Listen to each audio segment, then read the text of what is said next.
The Finance Committee meets this morning because there is nothing in our healthcare system as broken as the way America pays for life-saving medicines like insulin. That failed system has forced millions of Americans daily to make gut-wrenching decisions between medicines or other necessities of life. The drug companies have Americans over a barrel, with Medicare barred from negotiating better prices. This program that represents tens of millions of seniors and even more taxpayers has to take on Big Pharma with both hands tied behind its back. The consequences are clear when you contrast the prices Americans pay with the prices in other countries. In preparation for this hearing, the Finance Committee, our investigators, looked at pricing data for several of the most commonly prescribed brand-name drugs in Medicare. We looked at the prices of top-selling drugs in the United States and in comparable Western countries, and we compared the figures from 2015 and 2020. The list includes medications for conditions such as arthritis, diabetes, and cancer. In every case, colleagues, the U.S. price in 2015 started higher than the international price. In every case from 2015 to 2020, the U.S. price went up while the international price remained flat. In 2015, Americans had been paying 2, 3, even 4 times as much as international patients paid for these medications. By 2020, that gap has roughly doubled for many of the most expensive drugs. Here's a specific example. I've got a Humira pen. It contains 1 dose. 1 dose of a treatment for arthritis, rheumatoid arthritis, Crohn's disease, and other autoimmune conditions, painful diseases that afflict millions of Americans. Patients typically inject one of these pens every 2 weeks. As of 2020, the price per pen in Quebec, Canada, was $563. List price in the United States was $2,778. Americans see this infuriating price gouging, and it's clear that Big Pharma is treating Medicare like they have cracked an ATM. Prescription drugs in Medicare may be the only case across the entire government where negotiating a better price is actually legally prohibited. It is long past time for that to change. Democrats have a plan that would finally allow Medicare to negotiate for lower prices for brand names. We focus on the costliest products, the ones that monopolize the market. In addition, our plan would cap co-pays for insulin at $35 a prescription. It would set a $2,000 out-of-pocket cap for seniors' medications in Medicare Part D and spread those costs over the year instead of front-loading them all in January. It also would create tough new price gouging penalties for drug companies that raise prices faster than inflation. And there were a lot of companies that did that early this year. A number of these ideas were developed in this committee with bipartisan support, and that remains. However, there is just no substitute, none, for the number one reform, which is allowing Medicare to negotiate like any other payer. Without negotiation, the job is just not done. For example, setting out-of-pocket caps without negotiation just passes the price on to somebody else, and that's usually taxpayers. That's not sustainable, and it just puts more pressure on Medicare's finances in the long run. Unfortunately for American patients, Mitch McConnell has blocked any changes, even the proposals that had bipartisan support, and a lot of repeating of Big Pharma's talking points against real reform. The drug companies say that allowing negotiation, and we'll hear this today, is bad for the market. Western civilization is pretty much going to end. It'll not be possible to have pharmaceutical innovation any longer. That claim does not add up to scrutiny, and we will be looking at it today. First of all, it's true that pharmaceutical companies do develop breakthrough treatments. It's also true that most of the new so-called new drugs released at higher and higher prices are actually older drugs, but they've just been repackaged in new ways. A relatively minor tweak to an old drug, say a different syringe or a change in dosage, just keeps the profits rolling in. And second, a large and growing percentage of American seniors either ration their medications or skip them entirely because they're just too expensive. Almost half the cancer patients, many of them on Medicare, burn through all their savings within 2 years. If the prescription drug market prices out millions of patients and bankrupts many others, how can anybody say that is healthy or functional for our country? I'm here to tell you the scandal is what is legal. Today, Big Pharma has a legal right to set whatever prices they wish and expect Medicare to pay them. Drug companies can game the system to maintain monopolies and protect their best cash cows. And without fail, the Republican leadership controlling the agenda for their party in Congress is out there protecting the status quo. That is a recipe to stifle innovation, not promote it. As we meet this morning, there are people all over the country who know that they're going to get mugged every time they show up at the pharmacy counter. High drug prices force people to have to make terrible choices. Far too often, choosing your health also means choosing hunger. I'm going to close with this. The American people have waited too long for action. This has been the longest running battle since the Trojan War. And the country has heard and told us what this is all about. So it's time for action. Democrats have a plan. We need to act quickly. I want to thank our witnesses. And of course, our friend Senator Crapo can be recognized now for his opening remarks. Thank you, Mr. Chairman, and thank you to all of our witnesses for being here today. Congress plays an important role in ensuring access to affordable prescription drugs for Americans from all walks of life. To that end, last year I reintroduced the Lower Costs, More Cures Act. This comprehensive legislation contains dozens of concrete proposals aimed at lowering out-of-pocket costs at the pharmacy counter, in addition to strengthening supply chain oversight and combating foreign freeloading.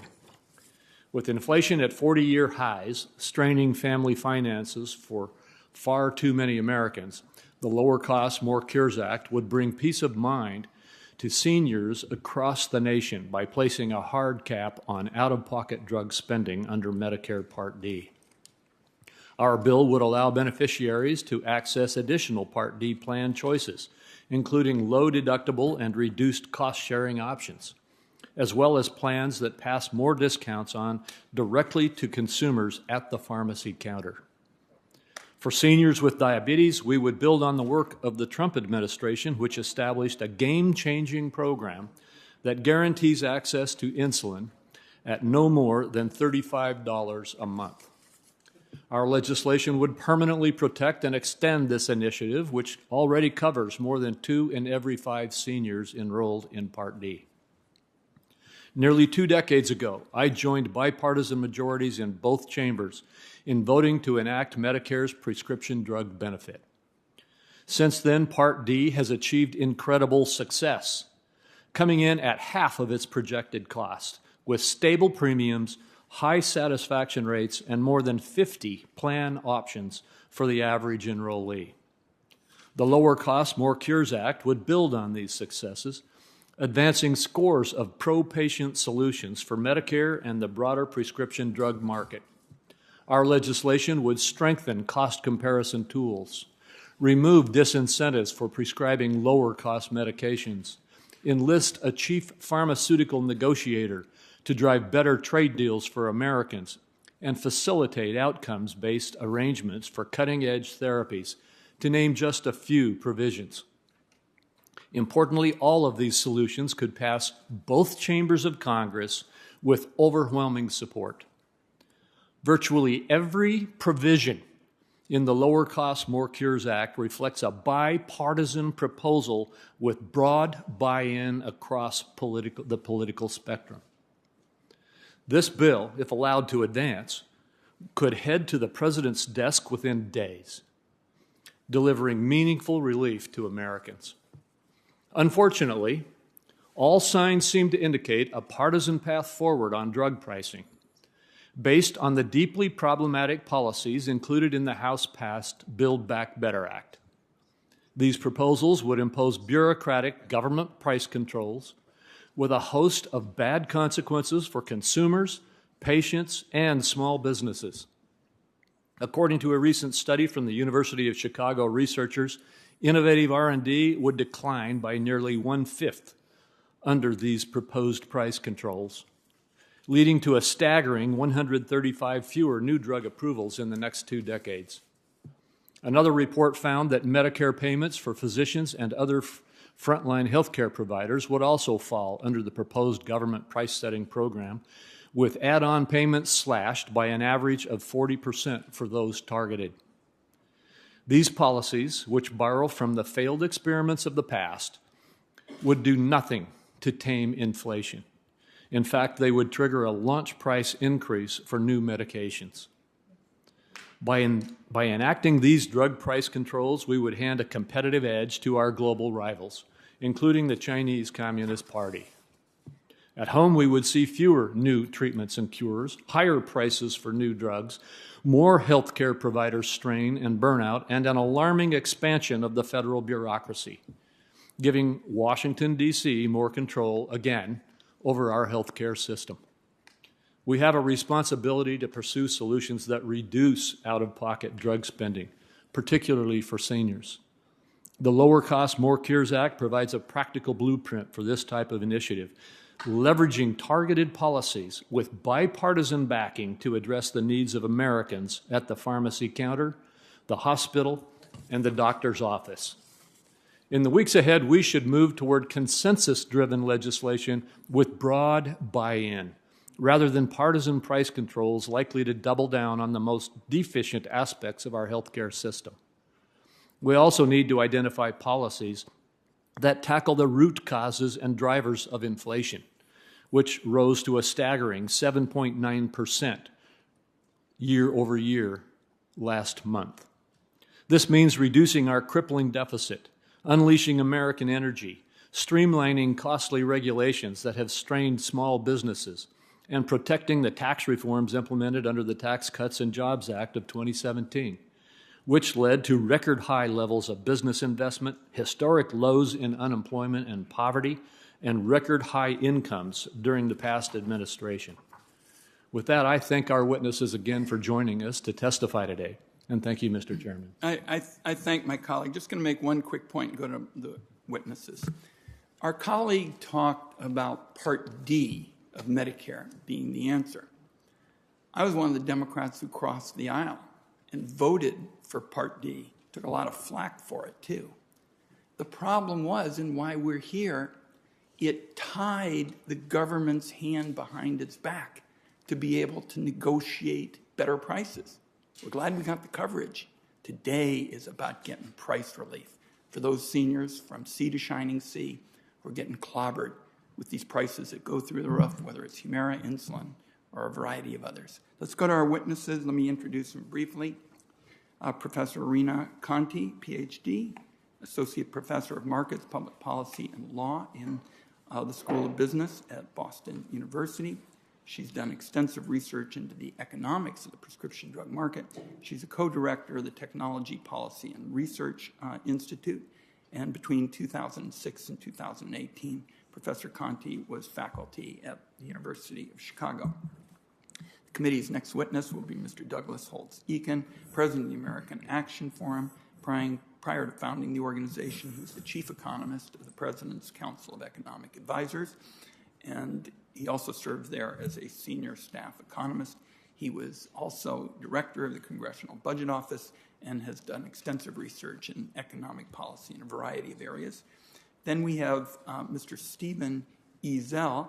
He's the Vice President of Global Innovation at the Information Technology and Innovation Foundation. He focuses on science and technology policy and has also studied the practice of innovation in a variety of industries.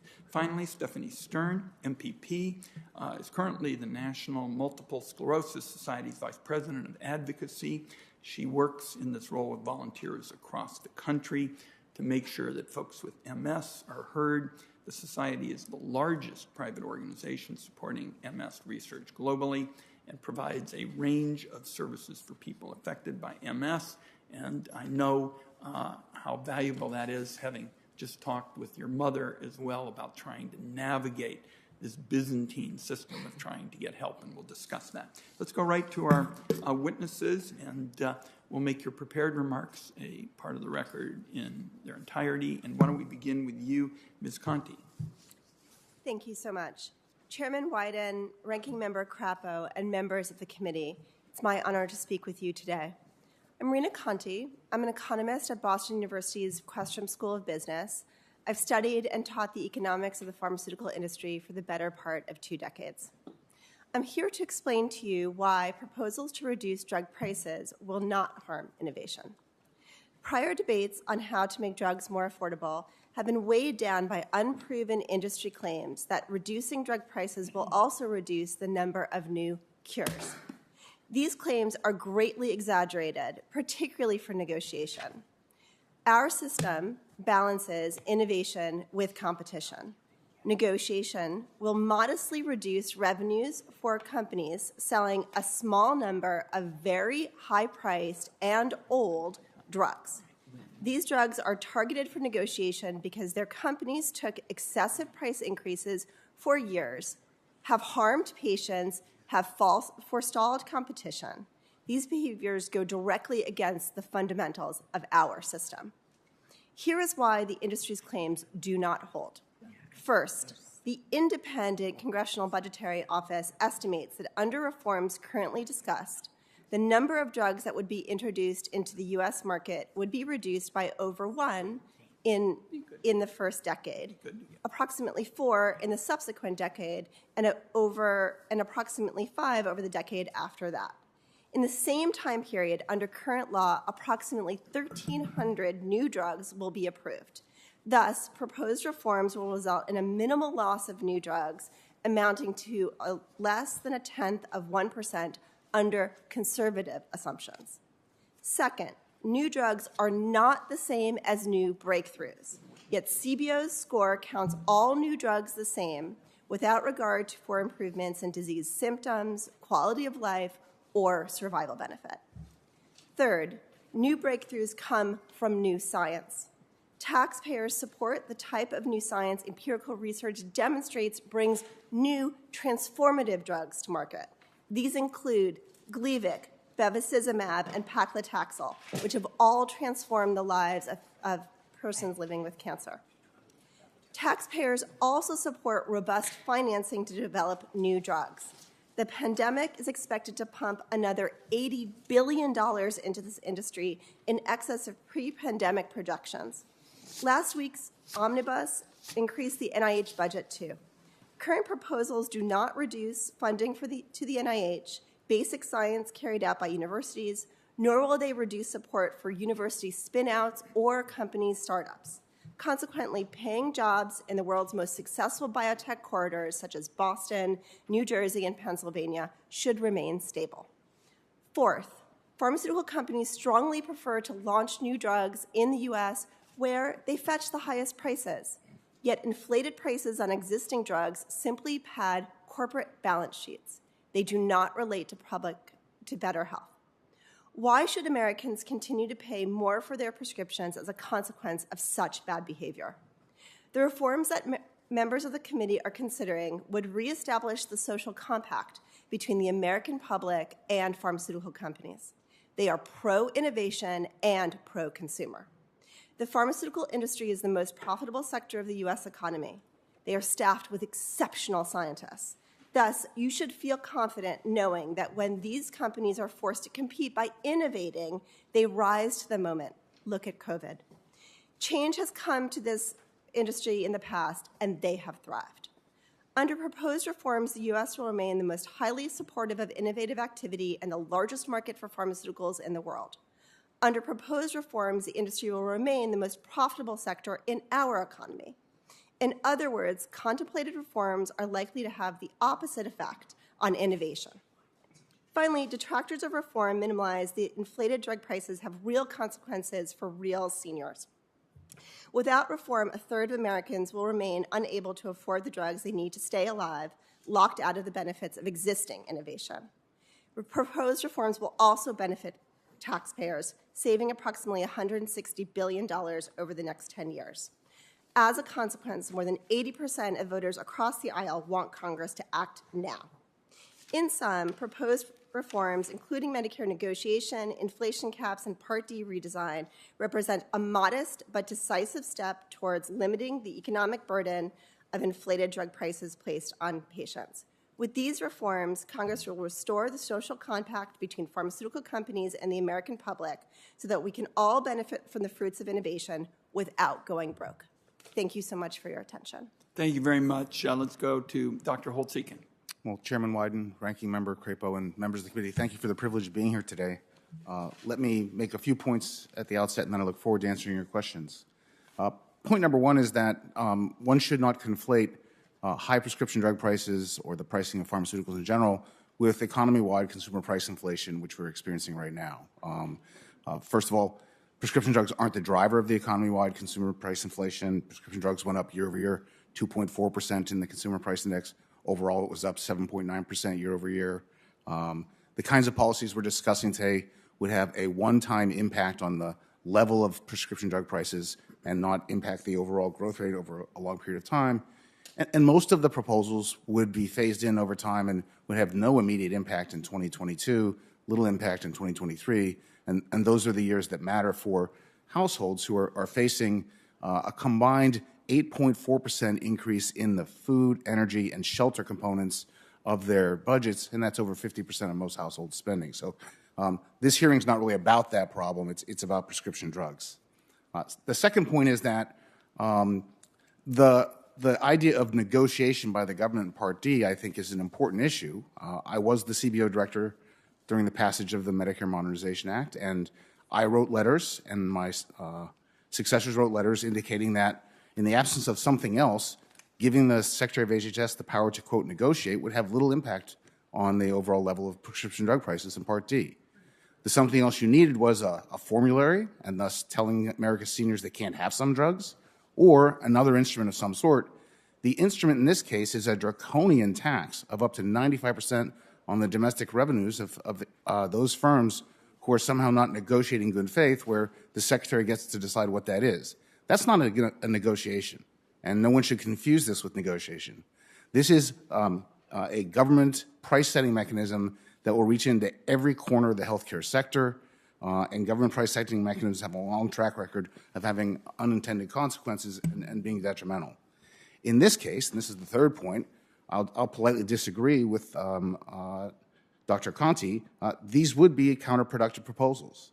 Drug development is an extremely risky business. About 8% of those drugs that enter trials ever make it to market. It takes 10 years and about $3 billion to develop a drug. And if you cut off the payoff to development of those drugs, you will get less drug development. The only question is how much less, but the direction is unmistakable. And the notion of inflation taxes, which would, again, be in the commercial market as well as in the Medicare and Medicaid spaces, this just leads to higher launch prices. And perversely, at the moment, with prescription drug inflation at 2.4% and overall inflation at 8%, is invitation for drug companies to raise their prices more than they would otherwise. I don't think that's what we want. It's a classic case of unintended consequences. My final point is that there are things about which there is agreement across the aisle and among those who've studied this area, and which would provide some benefits, and that is Part D redesign.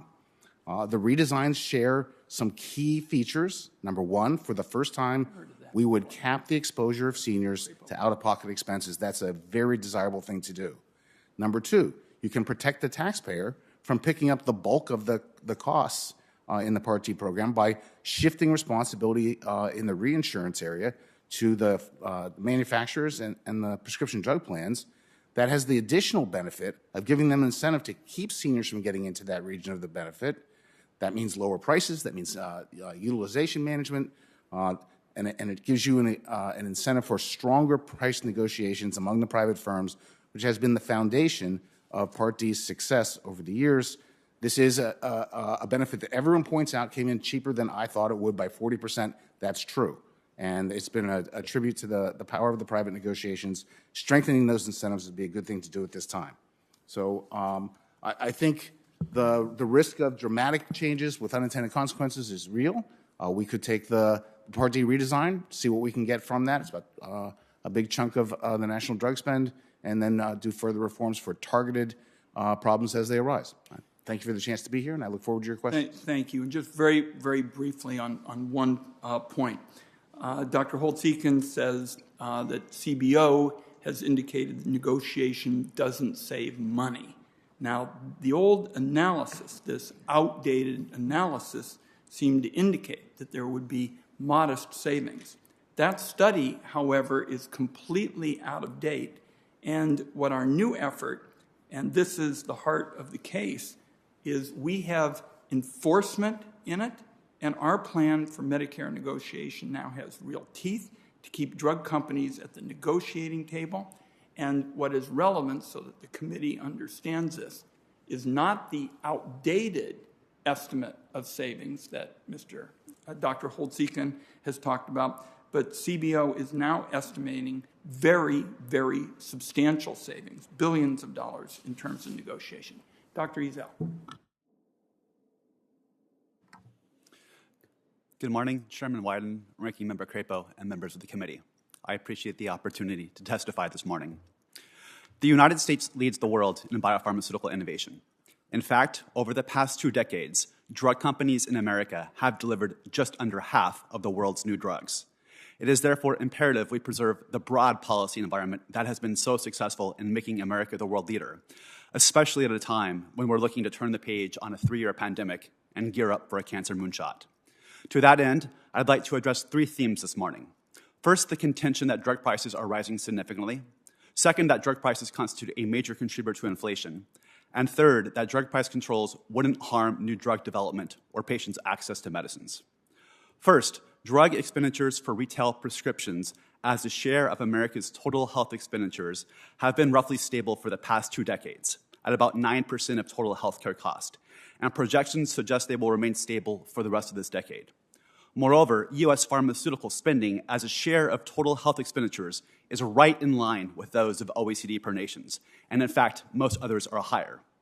Nor are prices rising significantly. In fact, the Bureau of Labor Statistics finds that over the past 15 years, American consumer expenditures on healthcare overall almost doubled, but their expenditures on drugs actually went down by 8%. Likewise, drug prices are not driving today's inflation. Over the past year, prescription drug prices have risen only 2.4%, just 1/3 of the increase in the Consumer Price Index. Meanwhile, drug innovation is becoming ever more risky, expensive, difficult, and transformative.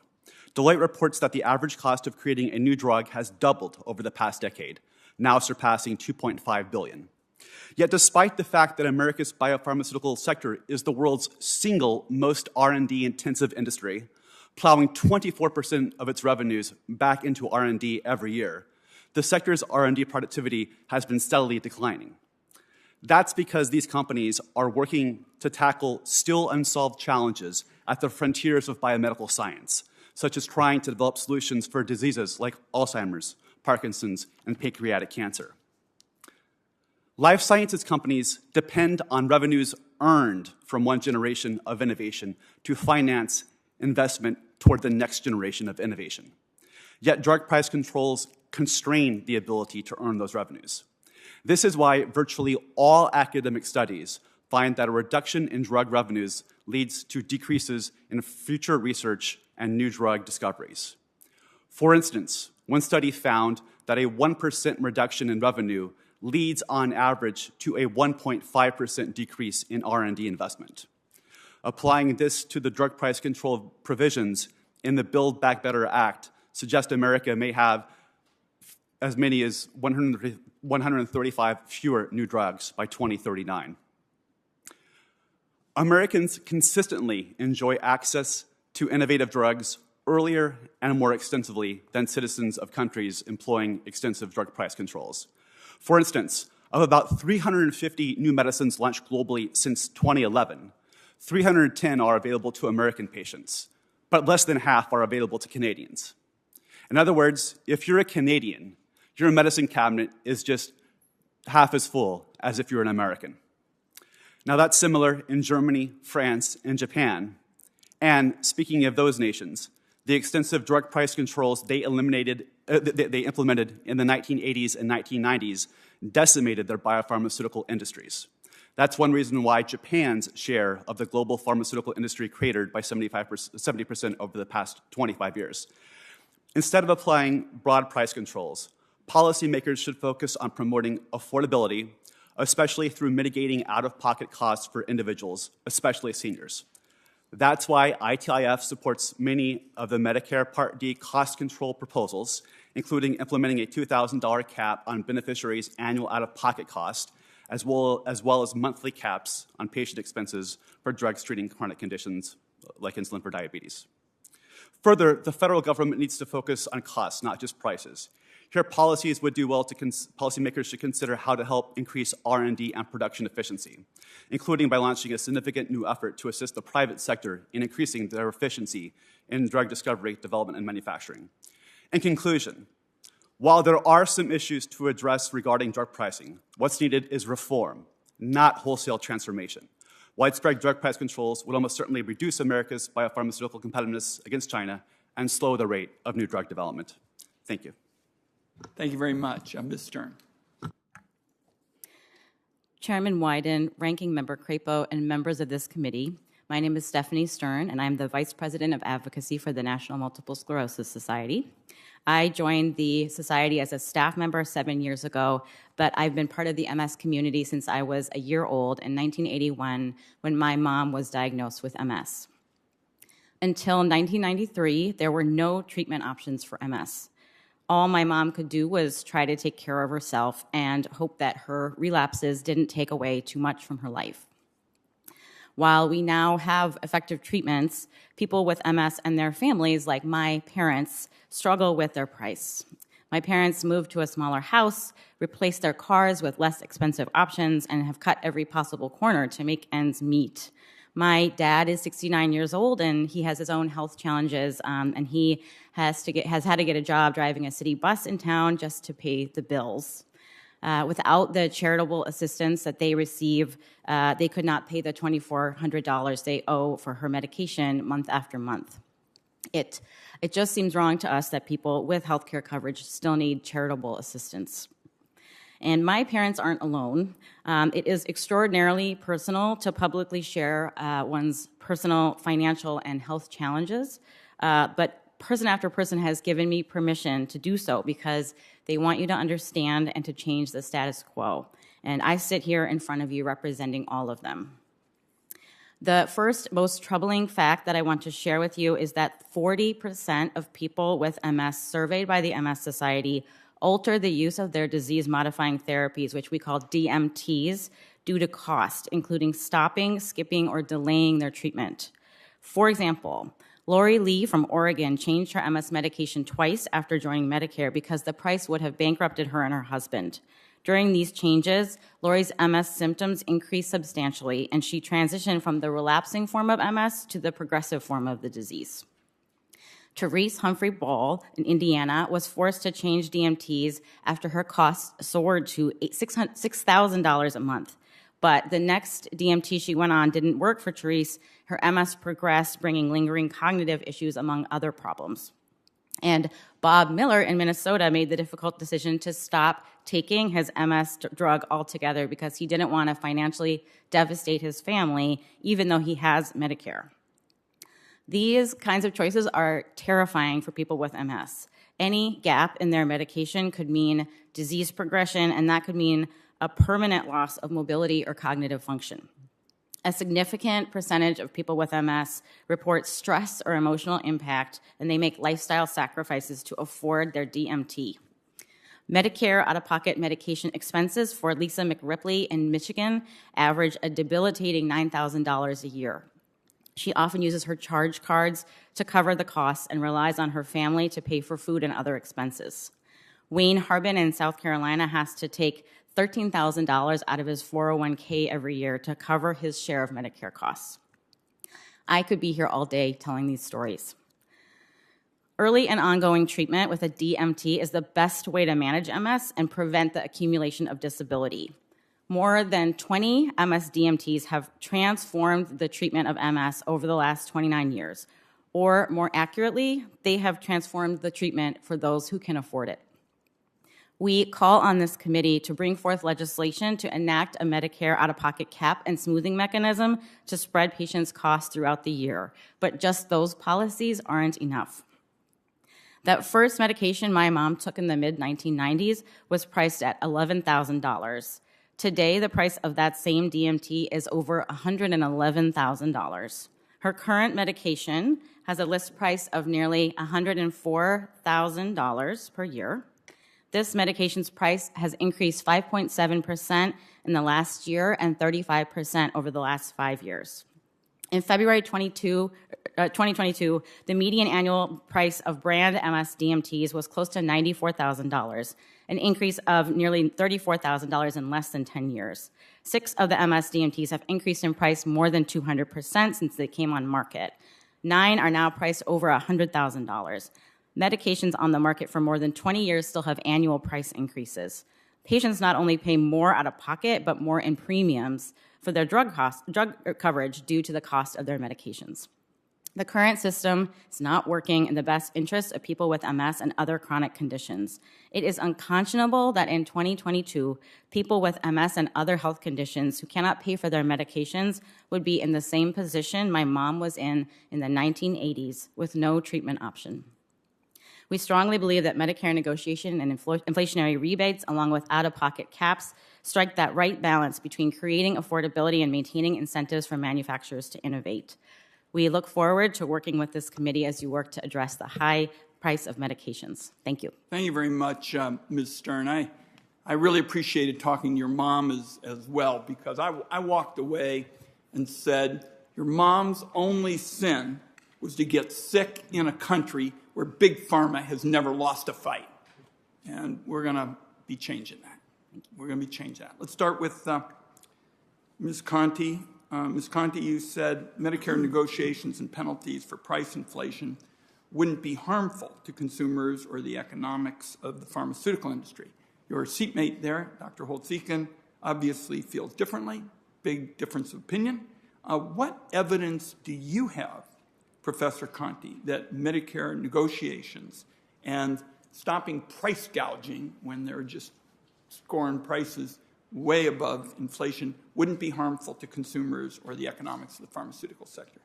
Thank you so much for the question.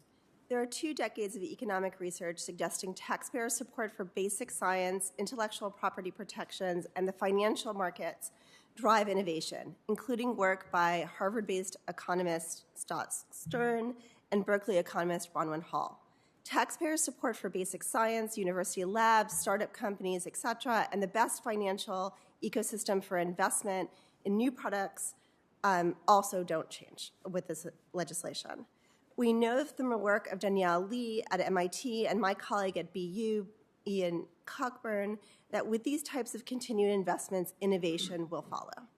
In addition, the U.S. supports Americans' access to drugs, the largest market for these products in the world, and the best paying through insurance provision. Insurance provisions such as Part B and Part D have clearly benefited consumers. Insurance provision also drives innovation, according to the work of MIT-based economists Amy Finkelstein and Pierre Azoulay. Indeed, much of CBO's score on the impacts of this reform are based on an economic model of Part D implementation, where they find that expansions in insurance drive new product innovation. Drainov at Northwestern and Amy Finkelstein at MIT suggest that most of the new products that came from the expansion of Part D were not breakthroughs. but rather slight modifications of existing products in already crowded therapeutic classes. Professor Finkelstein's work, now validated by others, suggests that companies just simply took products off the shelf after the change. Thank you. Ms. Stern, let me go to you because I thought all night, I've been doing this since my days as director of the Gray Panthers, and I can't recall a situation more infuriating than hearing your mom basically describe how you all have to beg charities to give you some extra help so she can pay her share of the $111,000 price tag that the manufacturer charges for the drug. So you say to yourself, it's the company that escalates the prices way beyond what the rest of the world is paying, but then they're going to say to you and your mom, you guys got to beg, and she describes the situation where if she doesn't get the begging going at the right time, then things go by the boards, and her husband's driving a bus. I mean, what in hell is going on here? This is not a debate of a technical issue. Something's way out of whack when people like your mom are begging for a little bit of help, which really is a lifeline for us. Tell the committee exactly how this works and how, here you are, you're a professional in the field, and you're helping your mom. And I ran a legal aid program for the elderly in Gray Panther so I could help people. What are people going to do here other than just beg and beg and beg to be able to get a life-saving drug? Or at some point, I guess people just give up and pass. Yes. So yes, it is a terrible situation. It's very common for people with MS, like my mom, to have to rely on some kind of financial assistance to afford their costs. Our studies show around 70% of people rely on financial assistance just so they can pay their out-of-pocket. But a lot of people are shocked when they transition to Medicare and they find they can't get assistance from the drug companies anymore. They have to rely on these charitable funds. And the charitable funds are so hard to get into. They run out of money all the time. Last year, they only opened 4 times for a total of 25 days. So you can call and call and call and still not get the help you need. And we have a lot of stories from people like Ms. Dixon in Ohio in my testimony, people who can't navigate the process and go off of their meds. It is a very draining process, and people with MS have a lot of fatigue, cognitive challenges. It's just unbelievable to have this system where people who have health coverage still have to chase down that financial help to afford their life-changing medication. And just like you said, my mom describes it as just begging every year. Yeah. What is always striking is members of this committee always hear from the industry that we need certainty and predictability. I certainly share that view, but it's time to give some certainty and predictability to folks like your mom who are going to know that they're not going to have to go through this water torture exercise just to get their medicine. Thank you. Senator Crapo. Thank you, Mr. Chairman. It's becoming obvious that the whole focus here of the difference between us on how to proceed with regard to prescription drug pricing is over this notion of government price negotiation. I know that a number of my colleagues and other advocates of this approach call it Medicare negotiation. The reality is it's government price controls, and we need to understand that. I don't think that there's any disagreement that we need to strengthen the negotiation process over our drug pricing. There's an impression created by some that there is no negotiation going on with the drug companies, which is just flatly untrue. The negotiations today, though, are occurring in the private sector between the insurance plan providers and the drug producers and drug companies. And those negotiations need to be strengthened and improved so that we can really put true private sector negotiation power into the development of price in our prescription drug markets, not the imposition of federal price controls. What we've seen right now, for those who want to have the government step in and control, is just what we saw when we did under Obamacare, put so much more federal control in place of over the insurance industry, the plan providers. And what do we have now? We have very limited plan options. We have people with massive deductibles and co-pays. Their costs are being driven through the roof because there isn't a truly functional private sector approach to developing the best type of plans. And we're going to see the same type of thing in the prescription drug market if we go there. I'd like to direct my question to you, Dr. Holtz-Eakin. You mentioned that we do need to reform our negotiation system and have truly effective and powerful negotiation over drug prices, but that does not mean having government price controls. That's what I heard you say. And I referenced my legislation, the Lower Cost, More Cures legislation, which does exactly that. It seeks to try to reform the incentives and develop a pressure point so that we can move back toward having true, powerful, functional negotiations going on in the healthcare, in the prescription drug system. Could you discuss that a bit? And if you'd like to, I'd invite you to respond, if you want to the president's, the chairman's comments about your reference to CBO's scoring. Sure. On the CBO scoring, the scoring was of genuine negotiations. I was telling the secretary that he or she could call up the manufacturer and try to start negotiating a price. That is not what I have seen in, for example, the House passed Build Back Better Act, which begins with a statutory maximum of 40 to 75% of the average manufacturing price. Genuine negotiation doesn't start with a statutory price control and then is augmented by this quite draconian sales tax of up to 95%, which just gives the secretary disproportionate leverage. They're the judge and jury as to whether the negotiation is going well, and they can threaten to end the domestic market for that firm. That doesn't strike me as negotiation. That's price controls. With Part D, it would be a good idea, I think, to strengthen the private sector negotiations, which have worked well, but which I think have been undercut a bit with developments over the years.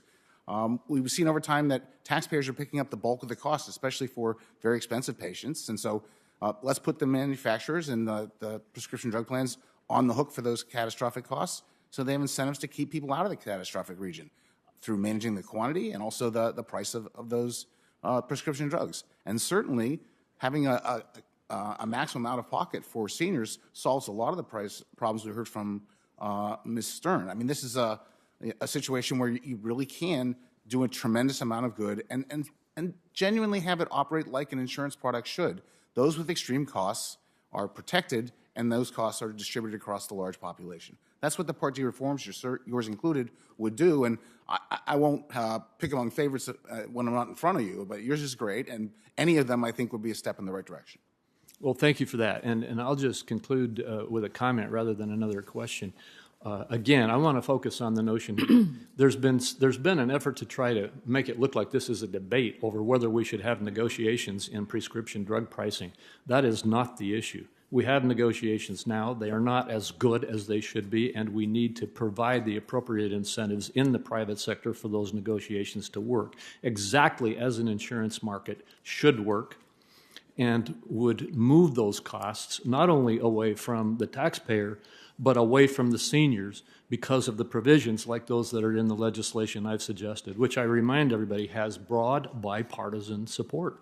We've got to get past this notion of having the government be put in charge of everything, including insurance policies, and how did that work for us, and pricing of prescription drugs, and it's not going to work for us either. What will work is when we put the proper market incentives in place for the proper negotiation of drug pricing, and then include some of those caps on seniors' output and protections, such as we've seen for the successful insulin drug pricing programs that we are already working on and are already working, as we've talked about.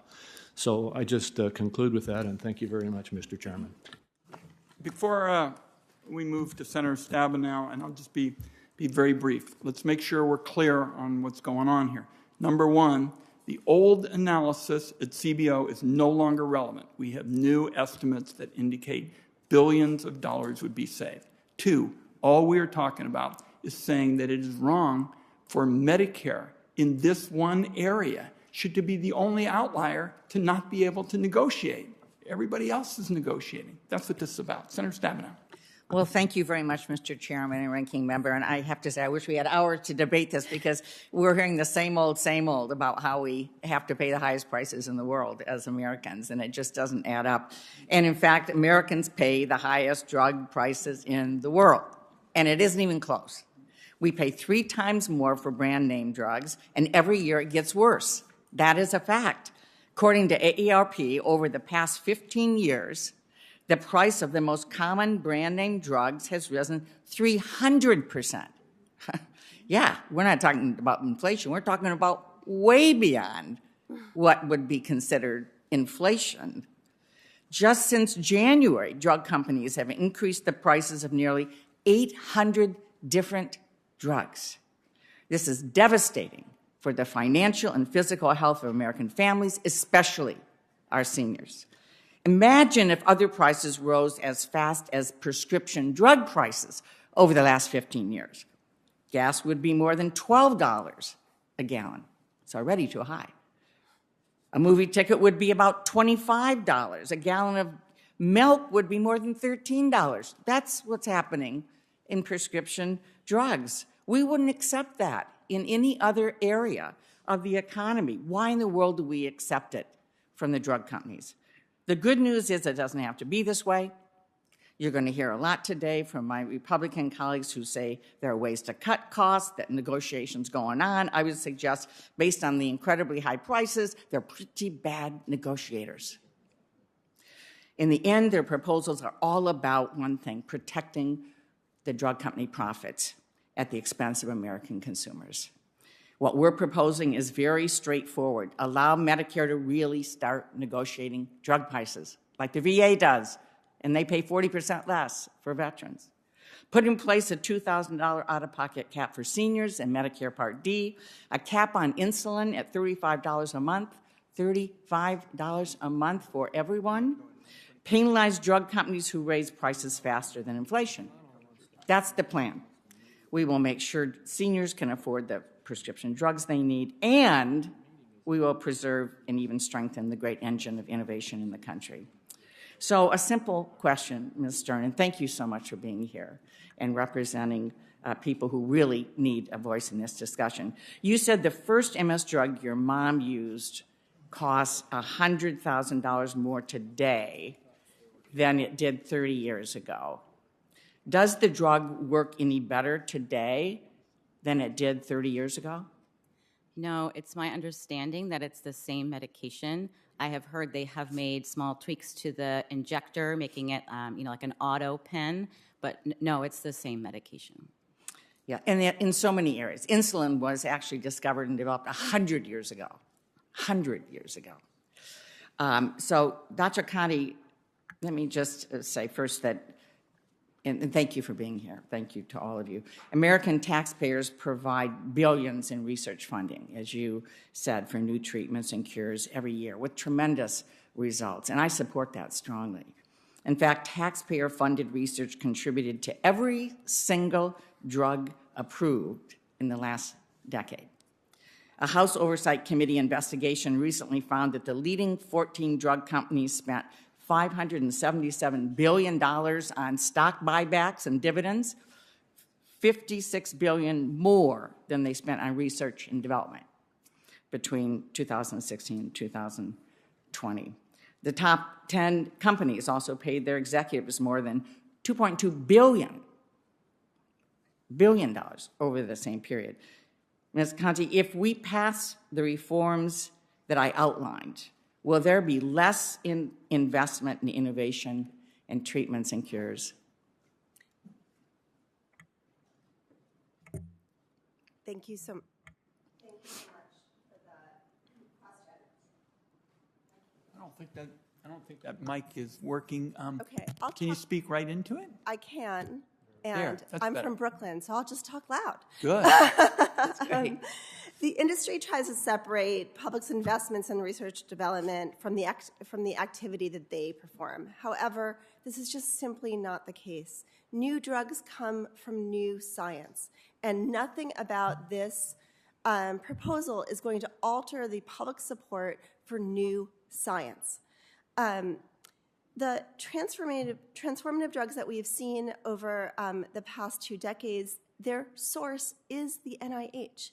These include, but are not limited to, Gleevec, Avastin, paclitaxel, PrEP for HIV, and the new hepatitis C drugs, which are virtual cures. Conversely, lost drugs don't mean lost therapies, as I stated before. The COVID vaccines and therapeutics are paradigmatic. We spent $39 billion bringing these products to the American consumer and ensuring that anyone who wants them can get them for free. Imagine just 24 months ago, they didn't exist. We were locked in our homes. Public Citizen, among others, have demonstrated that all of the science behind the mRNA vaccines for COVID-19 was supported by U.S. taxpayers. Much of it dates back to investments in the Human Genome Project and continuing work for the next 20 years. The reason the infection itself was so swiftly identified is because of the existence of open science pioneered by the U.S. government. The vaccines have IP protections guaranteed by the U.S. government, including their base ingredients. Private money poured in. Why? Because the U.S. government assures that that investment will get paid back. It is less risky than it otherwise would be. Thank you very, very much, Professor. Thank you. Important points. Senator Grassley. I'm going to submit my questions for the records and speak only. First of all, I thank you very much for holding this hearing, the first this Congress. I'm disappointed that the entire Senate is not moving on a bipartisan bill that will get 60-plus votes. 3 years ago, I led an effort to lower drug costs on this committee. We brought in pharma CEOs, PBMs, and insurance executives, and advocates and experts. And we did it to discuss this problem and to seek solutions. We introduced bipartisan legislation. We marked that legislation up. Throughout the last Congress, we continued to make improvements in that legislation. And I suppose we could still say that there's still improvements that can be made. Our bill contains stuff I like, and it contains stuff that I didn't like, but that's the way the bipartisan process works. When first passed the Medicare Modernization Act, we did it in a bipartisan way. 12 Democrats in the Senate voted for it, including 2 members currently on this committee. At the time, this was the first major improvement in the Medicare program in nearly 40 years. Today, 49 million seniors have prescription drug coverage. 18 years later, we have a growing problem, prescription drug affordability. AARP says brand name drugs are going up more than twice the rate of inflation. Estimates suggest 3.5 million seniors are having difficulty affording their prescription drugs. The Kaiser report says 50% of the Part D drugs, 48% of the Part B drugs had price increases greater than inflation. At our July 2019 meeting, Wyden-Grassley markup, Senator Wyden said this, quote, "Who's going to come first, patients or taxpayers, or the pharmaceutical giants?" End of quote. That's still a legitimate statement. If the majority keeps debating partisan ideas, however, on the issue of drug pricing, we will get nowhere. And then what?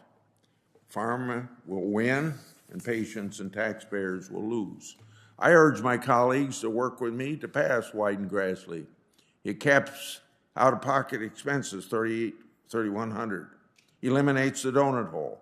Caps rising drug prices in Medicare at the inflation price index. Ending uncapped taxpayer-funded subsidies to big pharma. It brings more sunshine and accountability as well. It saves $72 billion for seniors, $95 billion for taxpayers. Each one of these things is a very big deal. I share my colleagues' passion for solving high insulin costs. I've investigated insulin makers, and Wyden was right there with me when we did it together. We also have investigated PBMs and work to hold all of these accountable. If we want to solve the high drug costs of insulin, we have to pass comprehensive reform, like Wyden-Grassley. Let's work to advance a bipartisan drug pricing bill that can pass with 60-plus votes. I continue to meet with Democrats and Republicans to advance Wyden-Grassley.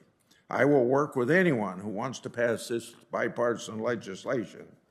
Just to show you that while the Democrats were trying to pass prescription drug bills as part of Build Back Better, which now obviously, according to Manchin, is dead. I met last year with Pelosi, met last year with the House Problem Solvers group of 50 people. I met with the 10 Democrats that sent Pelosi a letter saying we need a bipartisan bill, not a partisan approach. I met with McCarthy. I met with Peter Welch, a leader in that area. I met with McMorris Rogers. And I think all of these efforts, I said to them, you know, Wyden-Grassley's out of business if Democrats can pass a bill with 50 votes. But if you can't pass a bill, I want you to know what's around that we can get through the United States Senate. If we can get it through the United States Senate, you ought to be able to get it through the House of Representatives. So we need to be working on it because if, just as a chance, and I hope this happens, that we have a Republican Congress next time. But I think you've suggested the difficulty of passing something like this in a Republican Congress. So you got to do it, an opportunity to do it right now when Democrats and Republicans can work together to accomplish this. If we want to reduce drug prices, then we need to do it now. Thank you. I thank my colleague, and I'm going to be very brief on this. There is no question that the committee came together in the last Congress and came up with a number of constructive bipartisan reforms, period, full stop. The problem is, if that's all you do, let's say you don't do anything other than the out-of-pocket cap, if you don't have the reform that we're talking about, the key reform, the ability to negotiate, what happens is, with an out-of-pocket cap, everything just gets shifted to everybody else, particularly the taxpayers. So what we need to do is what everybody else in America does, is hardball negotiation. And my colleague probably remembers, this country is overwhelmingly in favor of people being able to negotiate. Sometimes when I'm home and I ask people, anybody here oppose negotiation, I walk away and say, anybody who opposes it in my home state must be in a witness protection program, because I can't find anybody who is against negotiation. So that's what this debate's about. We have the bipartisan reforms from before, but if we don't have negotiation and we have what we pursued in the last session, the cost shifting will be massive and taxpayers and consumers will get hurt. Senator Cornyn. One person's negotiation is another person's price controls. Dr. Holtz-Eakin, why shouldn't we have price controls on prescription drugs? Isn't that a way to solve the cost problem? It'll solve the cost problem in the near term, but it'll have detrimental effects down the road, particularly on the innovation and competition in the pharmaceutical sector. I mean, a great example of this debate is a $35 cap on insulin, which would end innovation in insulin tomorrow. We would not see any advancement in insulin, versus what we're seeing right now with one biosimilar, two authorized generics, and insulin prices down 6.2% over the past 2 years. So create entry, create competition, and lower costs. That's the solution. Senator Stabenow mentioned the VA, but I note that the Veterans Administration leverages a closed formulary. In other words, they don't have the broader range of drugs that are available to seniors under Medicare Part D. Apparently, the VA would cover just about 52% of the top 200 Part D drugs, while Part D plans covered nearly 3/4 of that on average. And that's the benefit of competition as opposed to price controls. Is that correct, Dr. Holt? I think that's right. I mean, the formulary has a powerful impact on the negotiations. There's no question about that. And people talk a lot about how other countries' prices are lower, but in many cases, those countries simply say no, and the drugs are not available. So you either pay in the form of a financial price, or you pay in the form of lack of access to modern therapies. But there's no cheap way through this.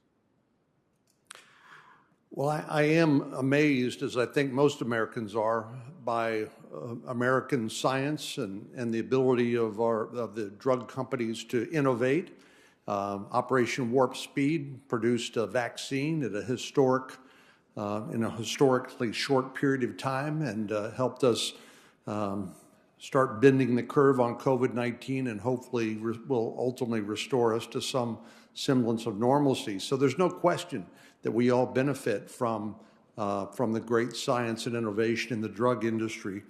And of course, we grant, under our patent laws, we grant exclusive rights to a drug that somebody comes up with for a period of time, but then of course that patent expires and then it's open to generic or other competition. I think there are things we could do that would enhance the competitive nature of the generic drug market if we could just beat back some of the gamesmanship when it comes to the patent system. Senator Wyden mentioned Humira, which has, to my knowledge, more than 120 different patents designed to create what's come to be known as a patent thicket.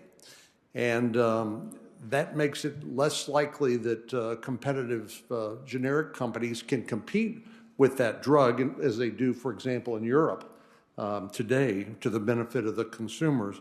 Senator Blumenthal and I had a bill called the Affordable Prescriptions for Patients Act, which addressed the patent thicket issue and the product hopping, which is another aspect of it, where you tweak the formula a little bit, and then basically it prevents generic competitors from competing with that drug. Unfortunately, we tried last year before the general election to get that passed in the Senate several times, since it did have broad bipartisan support, and for some reason, unbeknownst to me, Senator Schumer objected to the unanimous consent request in the Senate. Unfortunately, it seems like we end up talking about problems more than we do trying to solve the problem. But let me ask you, Dr. Holtz-Eakin, one of the other aspects of our drug pricing system that just is mystifying, I think, to most of us, is the rebate system and the perverse incentives that can be created. So you have a list price, but then the drug company will actually kick back some money, and so the actual price is lower and presumably will help lower the insurance premium for the plan that covers that drug. But for example, insulin prices have been noted, the list prices have been growing over the years, and the net prices stayed stable or fallen because of higher rebates by PBMs to get on formulary. But for example, Sanofi has noted that in 2021, 49% of their gross sales were given back in rebates. At the same time, Viatris launched an interchangeable biosimilar to Sanofi's Lantus and needed to have two price points, one to get on formulary and a significantly lower price for the uninsured. But it seems like that's a perverse incentive for manufacturers to continue to raise list prices to continue patient access. Can you talk briefly, because my time is up, Dr. Holtz-Eakin, about other misaligned incentives in this space that contribute to higher drug prices? Well, I certainly will be happy to give you a longer question for the record, or answer for the record. But I think briefly, there was a debate about passing those rebates through to consumers, which would have some real advantages. You would be negotiating not over the list and rebates, but over the net price to the consumer, and that's what the coinsurance and the copays are coming off of. That would be beneficial. It would have the detrimental effect in the eyes of some of raising premiums, but again, you're shifting the cost from a very few seniors with extremely high drug bills to the broad population. That's what insurance is supposed to do. So direct and indirect remuneration is the same way, rebates. You can either redesign the insurance contracts, we've seen what it's like for the government to manage the insurance design, or you could change the nature of the competition between the PBMs and the manufacturers. Still seems like a shell game, Mr. Chairman. Thank you. Again, as I laid out with Senator Grassley, we tried in the last Congress to get sensible bipartisan reforms. Mitch McConnell opposed those. Now we have a chance to end the shell game, to really stop, say, when you've limited out-of-pocket expenses, having the cost shifted. So I'm for getting rid of the shell game, and that's what we're doing in our legislation. I believe our next questioner will be Senator Cardin.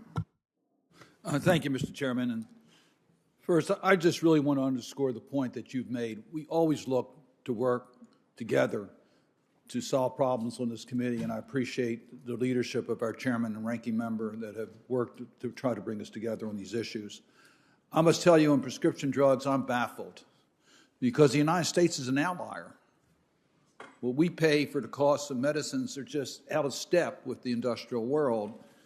And it defies common sense, as the chairman's pointed out, that the federal government is the largest payer for prescription drugs. We have the largest market share.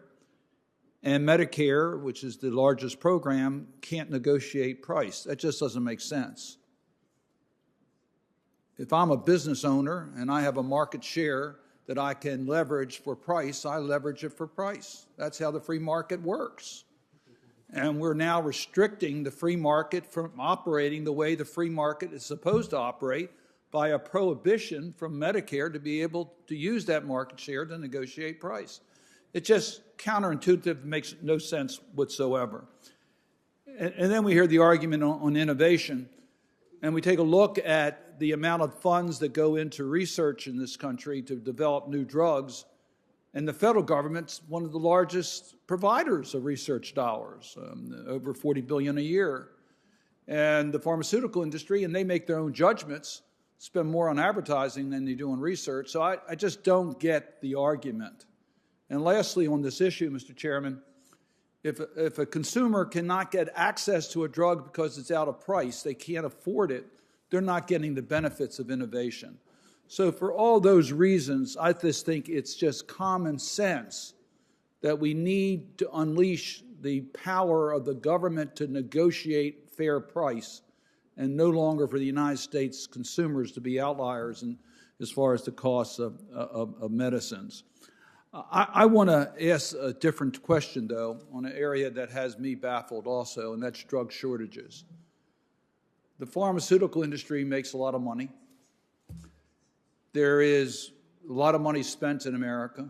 We manufacture the drugs here, and yet we have drug shortages, and not inconsequential drugs. A lot of the injectables are in short supply. We have shortages in the prescription drops that are put in a newborn baby's eye in order to prevent infection. It was not available for a while. BCG, which is a treatment for bladder cancer, inexpensive drug, not available because of the various factors. As I understand it, it's mostly single source, and it's not a very profitable drug. That is, it doesn't cost a lot of money, so therefore they use their manufacturing capacity to make more money, causing a shortage on essential drugs here in America.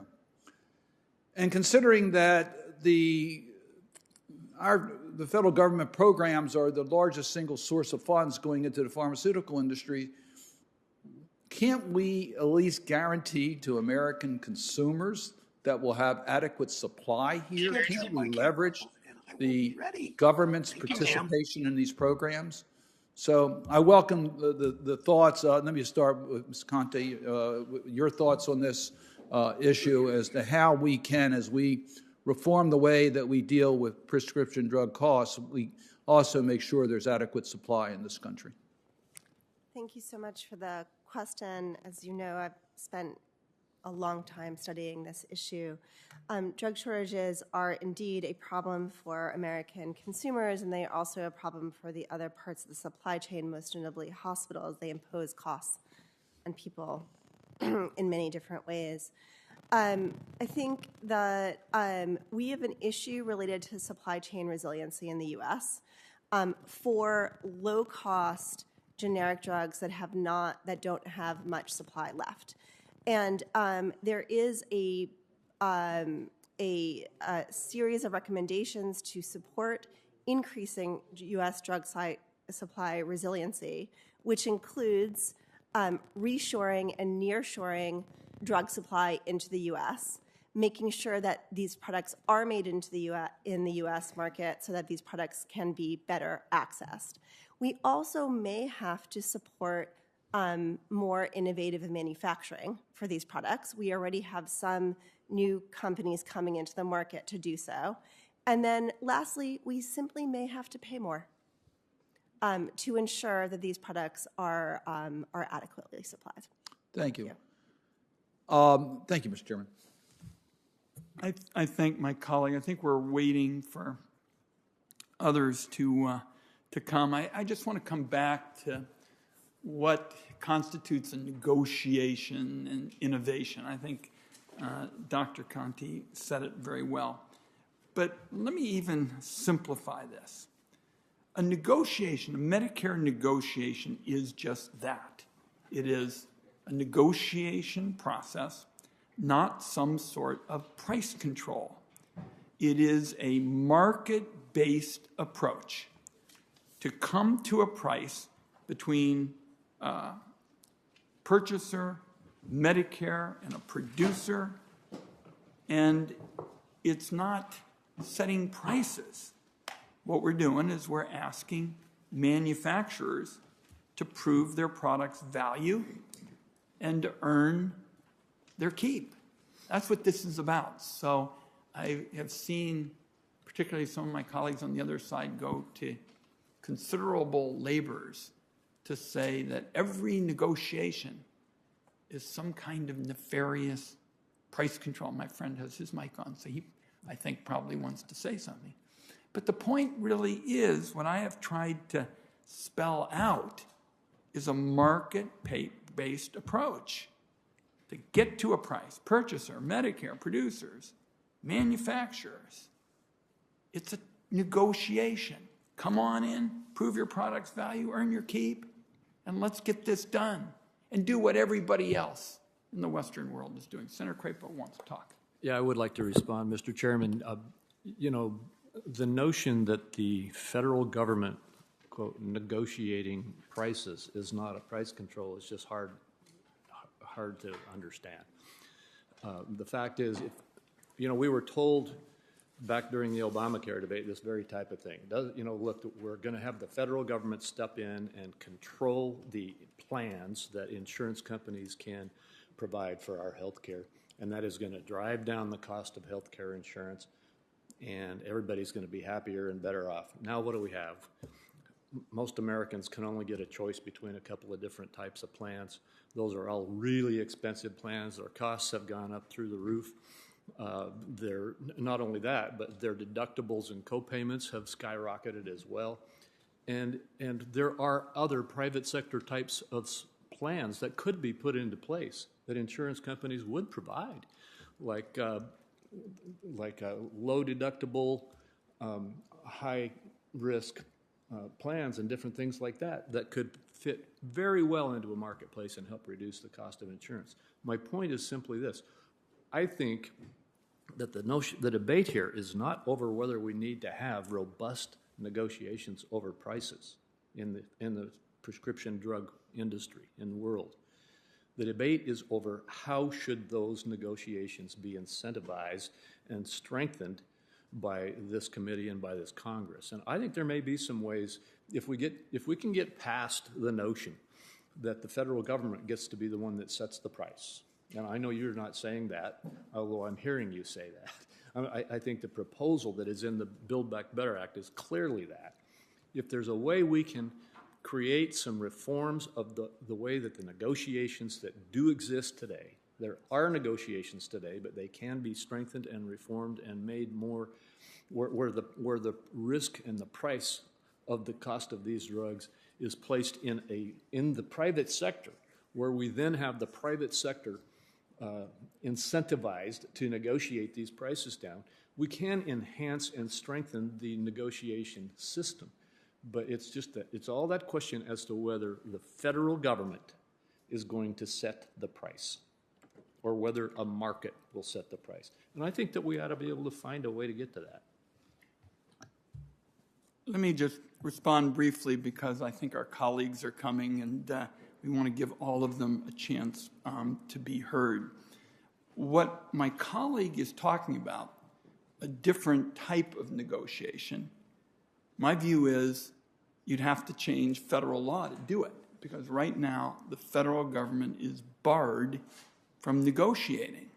It was barred in a legal process in Part D. I was one of the people who voted for Part D, knowing that it didn't do as much as was urgent to hold down costs. Now we have Ms. Stern's mom begging to get some charity to help her pay for her medicine. So what's being done today isn't working. And I say that as somebody who voted for the program that my colleagues on the other side, are talking about. And the reality is there are places where negotiation works. One of them is Canada, which is what Ms. Stern told me about, the huge price differential on her insulin. So if my colleagues on the other side have ideas for negotiations, I'm all ears.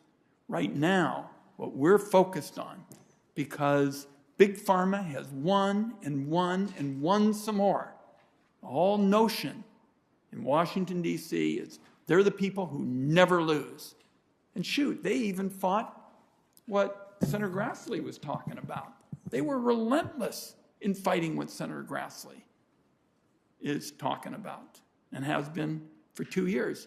So today, it's the time to get the job done right. And apropos of what we did in the last Congress, which I was for, it's not enough. Because if you put a cap over here and you aren't negotiating and doing what everybody else does and what Medicare does and everything else, we're continuing to have cost shifting that hurts taxpayers and it hurts seniors.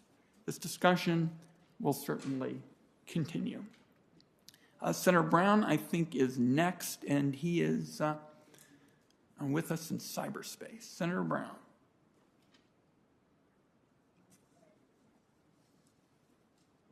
Senator Brown?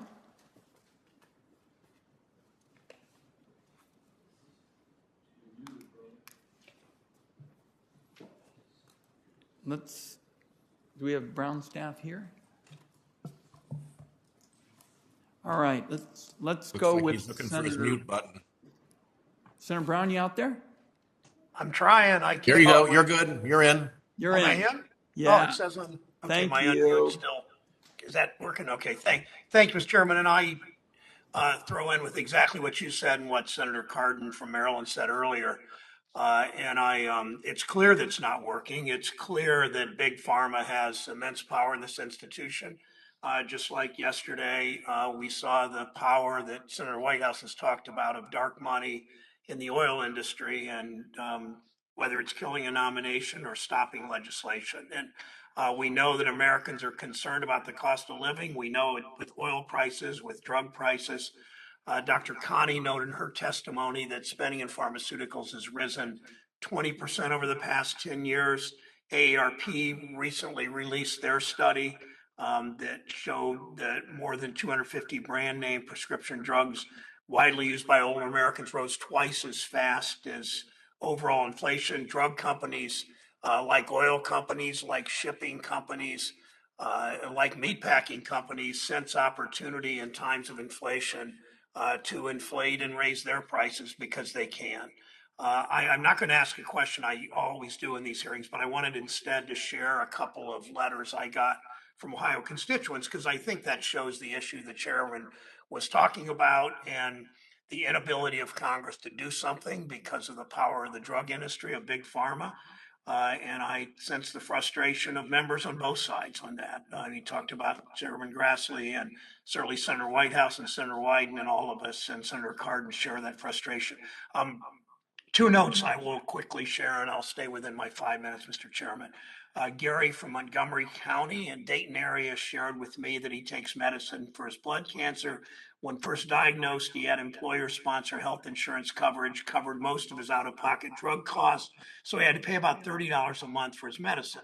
Today, he relies on Medicare for his health insurance, and because the cost of his drug has increased and Medicare is prohibited. This isn't a choice. This is Medicare by federal law, because of drug company lobbying, is prohibited from negotiating for a better price. As the chairman said, look at Canada, look at the VA.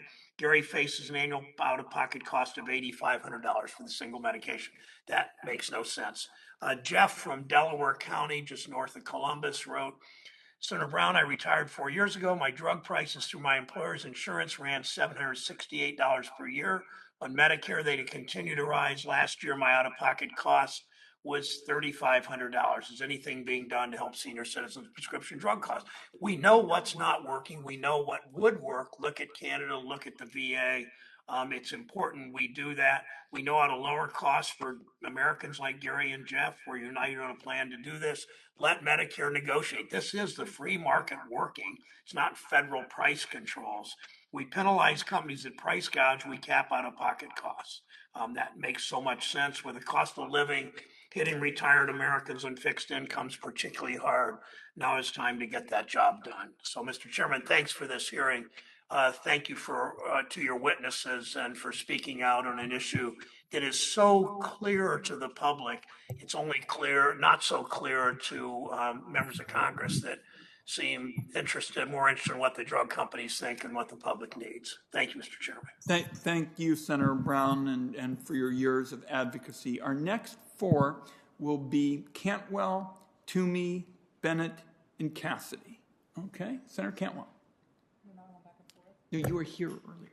Oh, I just didn't know if you were going back and forth. Yeah. After Senator Cantwell will be Senator Toomey. This is order of appearance. Okay, thank you, Mr. Chairman, and thank you for this important hearing. I think just really at the heart of it is just how many constituents we've all heard from on the high prices of things like insulin. It's just heartbreaking, or seniors, or so many individuals who just can't afford the price of prescription drugs. And this is really about trying to figure out solutions. And so I appreciate all the witnesses. Mr. Holtz-Eakin, Dr. Holtz-Eakin, I'd like to focus on a couple of things with you if I could. You know, I definitely believe in market forces. I definitely understand the problem. I explain to people, I worked in software for a while, and you build and ship a product, it only takes about 18 months. So it's pretty easy to get capital for something like that. To get capital for something that takes 18 years is a lot harder. And having people buy into that. But I still think that you should be able to use market forces once that product is developed. And one of those market forces is if you buy in bulk, you should get a discount. And that's where I feel like states or individuals who are part of a larger organization or plans, just as we do with the VA, should get a discount. So I'm a big believer in getting a discount for buying in bulk.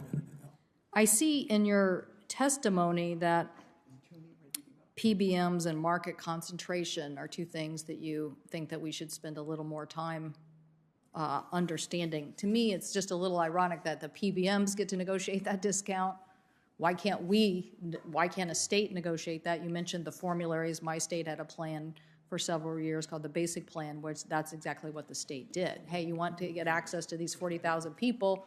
Let's negotiate on the formulary. And yes, there were choices there, but it worked out pretty well. Again, for those companies too, because they got access to 40,000 people that we wouldn't have otherwise been able to bundle up. So they were the low end of the market, people who worked for employers who didn't provide insurance. So I want to know what you think about focusing on the PBMs, and particularly you mentioned the Federal Trade Commission. I do worry that this concentration within the market, I care immensely about the pharmacist. I think they're part of the healthcare system. I think they're part of the delivery system. I don't want to see them go away.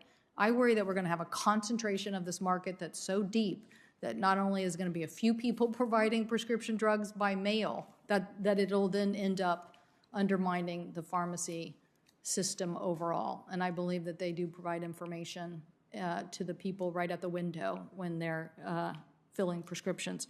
So this point that you made about we should look at the FTC to prevent business practices that are anti-competitive or deceptive or unfair, I wholeheartedly believe in that. I would like if you could expound on that.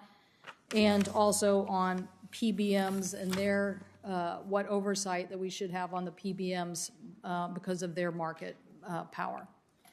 So first, on the FCC in general, as in other parts of the economy, we've got to care deeply about the quality of competition and the nature of competitive practices. Make sure that there's good monitoring of the effective market competition. And the FTC opened a narrow investigation into PBMs and decided not to pursue it. My understanding is that some of the commissioners would like to restart that process with a broader investigation, and we'll see if that goes forward. But I think everyone should welcome a good, solid investigation. Great. And just to that point, Senator Grassley and I are trying to work on this together, but I definitely believe that this notion of deceptive or unfair practices should be the issue. But thank you. More generally with PBMs, PBMs exist because there's a valuable service. They essentially manage operations risk. The fact that the inputs might cost too much or the market might not be broad enough, you don't get the penetration you'd like. And so that was their economic function. You could get that economic function with just the insurers paying them with an incentive contract of some sort. We need this much to control our drug spend. We need this much in the way of generic substitution. You get rewarded for that. We don't have that now. They get part of their money back in manufacturers' rebates. They get part back in this direct and indirect remuneration in the pharmacy negotiations. And so one could easily imagine changing the rules around rebates. We had a discussion about that in the past couple of years. We could imagine changing the rules around the DIR. But we should recognize that if we do that, it's not a vacuum. We're not going to get it for free. We're going to have to get that service, which is managing the drug spend somehow. But you don't think that they should be able to negotiate a rebate and then pocket a big portion of it themselves? That was never the intent, no. But do you think some of them are doing that? Because it feels like they are. It looks like they are. I honestly don't know, and that's what I'm hoping the FTC will tell us. Thank you. Thank you, Mr. Chairman. I thank my colleague also. Having spent years and years on this, I appreciate her efforts. Okay, I believe Senator Toomey is next, and then Senator Bennett and Senator Cassidy. Senator Toomey. Thank you, Mr. Chairman. Can you hear me okay? Yes. Terrific. Well, I think we need to talk about how the Democrats' government price-setting proposals will impact research and development and what that means for improving treatment options going forward. And we've got a very good example of a segment of the market where there's universal coverage and a government-set price, and that's dialysis. When someone experiences kidney failure and is diagnosed with end-stage renal disease, they become eligible for Medicare, which provides coverage for dialysis. It's been that way since 1972. Now, the way Medicare is set up to pay for dialysis encourages multiple extended weekly visits. There's historically been very little innovation in this space. Dialysis appointments at a dialysis center every other day for 2 or 3 hour treatment, that remains the default for patients facing kidney failure. The former chief technology officer of HHS said, and I quote, "Dialysis was a miracle therapy for its time, but it hasn't changed in 60 years, end quote. So contrast that to the innovation that we've seen in a product that doesn't have price controls, say insulin. I know some of my colleagues want Medicare to negotiate the price of insulin, but what they really mean is they want Medicare to be able to set the price and cap the out-of-pocket expenses, I think, at, say, $35.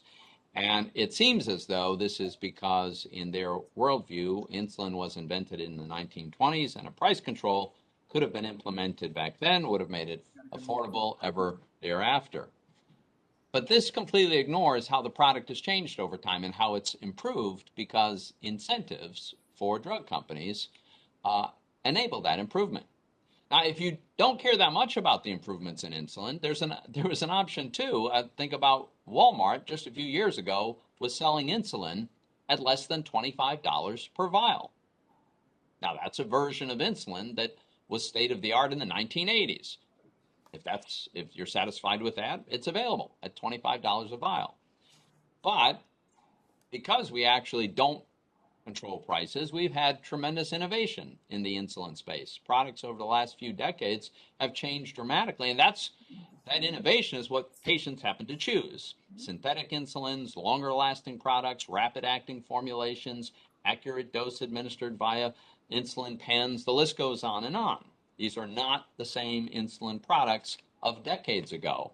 And as I said, patients, they've shown they prefer the newer, better products, and for good reasons. Now, some like to point out the original patent for insulin sold for $1 in 1923. But I know most insulin-dependent diabetes patients don't want to go back to the insulin of the 1980s, much less the insulin of the 1920s. What astonishes me is the inability of some of our colleagues to appreciate the impact that our actions today could have for the innovation of patients in the next 20, 30, or 40 years in the future. Or like in the case of Medicare coverage for dialysis, maybe we'd be freezing in a lack of innovation for 60 years or more. So my question for Dr. Holtz-Eakin, could you just reflect briefly on how reimbursement and pricing actually make innovation possible and what we could expect to have happen if government just dictates pricing as a normal routine matter? Well, I think Dr. Conti gave a great description of the ecosystem that goes into the development of new drugs and therapies. And that's an ecosystem that has venture capitalists and other financial market players. It's got small firms who are developing a drug which they hope to sell to a larger firm as the way that they get the return on their investment and pay off their venture capitalists. We have the large manufacturers that everyone talks so much about. But in the end, that entire system is driven by the ability to recoup the return on a risky investment if it turns out. And it turns out very rarely. 92% of them fail before don't get to market. And so these are very risky bets. They take a long time to develop. And if what you get at the end of the day is the promise that the money won't be there, the money at the beginning will dry up, the small firms won't exist, and the big firms won't have access to new therapies and drugs to sell. So that's a long process, but it's one that relying on markets has served us well, and to not believe to intervene dramatically in that is going to be a recipe for problems. All right, thank you. Let me just take my remaining time with a quick observation here. The most recent 12-month print on inflation overall was 7.9%. Food is up 7.9%, gasoline 38%, electricity up 9%, natural gas almost 24%. These are hugely problematic for ordinary Americans whose wages are not rising nearly as fast. What's so ironic is the same CPI data shows that prescription drugs and medical care services, they've had an increase too. It's 2.4%. It's less than a third the overall rate of inflation, and yet we have Democratic colleagues who are using the general inflation, the inflation in everything other than prescription drugs, as a rationale for imposing price controls where the inflation is not nearly as problematic. It's a misdiagnosis, Mr. Chairman. Just to be very brief in a response, Senator Toomey was citing dialysis. Well, dialysis payment is part of a rate-setting process. There isn't any negotiating. What we're proposing in our bill is negotiation where the manufacturer has a say in the price Medicare is going to pay. And by that theory, higher value products get higher prices. I think generally Americans think that's fair. And if my friend from Pennsylvania, and he and I can talk about these issues for hours, thinks everything's hunky-dory with medicine, tell it to Ms. Stern's mom who's begging charities for a little bit of help with the $111,000 expense for that insulin. Senator Bennett, you're next.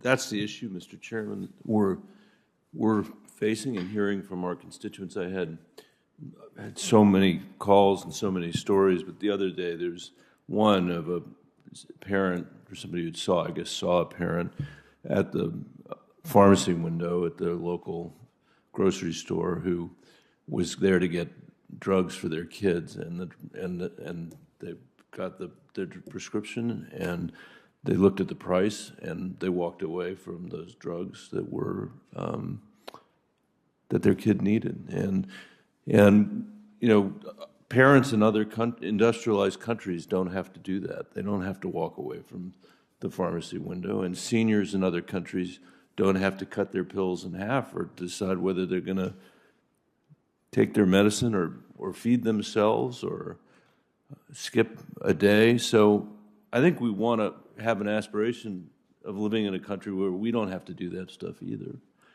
And I think that's why we're here today. Dr. Conti, in Colorado, we've got a lot of access to data through our all claims database to look at the rising costs of drugs and services in the health sector.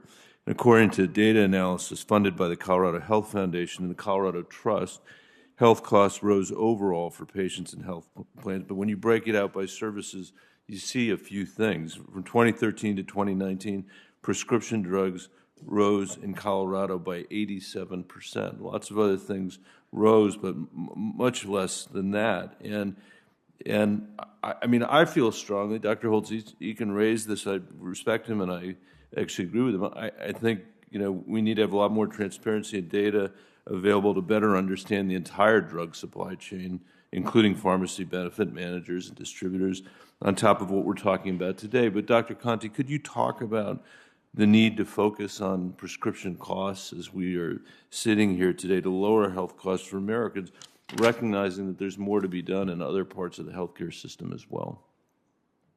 Yes, thank you so much for the question. Patients pay the prices that pharmaceutical companies set for their products at the pharmacy counter. It is clear that patients are crippled by the increasing costs of these products and are making decisions about whether they're going to pay for these products or pay for rent, homes, schools, and other things that they absolutely need. Negotiation and the other proposed reforms will reduce the prices that people pay at the pharmacy counter, providing very substantial relief for people who are insulin dependent, for people with cancer. These reforms will also reduce the costs of taxpayers currently. Could you also, and when you finish, I'd love to hear Dr. Holtz-Eaton on this as well. When you look at the historic investment in drug development for innovative products, I think there's a lot to be proud of. In Colorado, we've got a robust biotechnology sector working on vaccines and cancer drugs and other important therapies. We've got more work to do, and we need, for example, novel antibiotics. And I'm glad that my colleague Senator Young is working with me on the Pasteur Act to create that and to put the United States in a place to actually lead on a global problem that we need to find a way to address on the front end, not on the back end, as we learned with the pandemic. But the question is, are we seeing the kind of innovation that we need? And are the revenues in the industry ones that are generated by truly innovative drugs like the ones that we've all worked on together, the breakthrough therapy designated drugs, for example, that people need? Or is the revenue coming from marginally improved innovation? Could you give us a perspective on that, Dr. Conti? Sure. So we are very fortunate to live in a country where innovation happens, and Americans can benefit from it. Clearly, there are drugs that have come to market, breakthroughs, as you say, that have transformed people's lives, and yet there are many other products out there that are really marginal improvements over existing products. They don't provide much value, and yet we spend very significant amounts of money on them. Really, the proposed legislation is intended to address a market failure, and that is that companies don't want to compete. They want to forestall competition, and they want to take advantage of our system by continuing to raise prices. That's what we need to address, and these proposals will help do so. I'm out of time. I don't know. Do you have anything?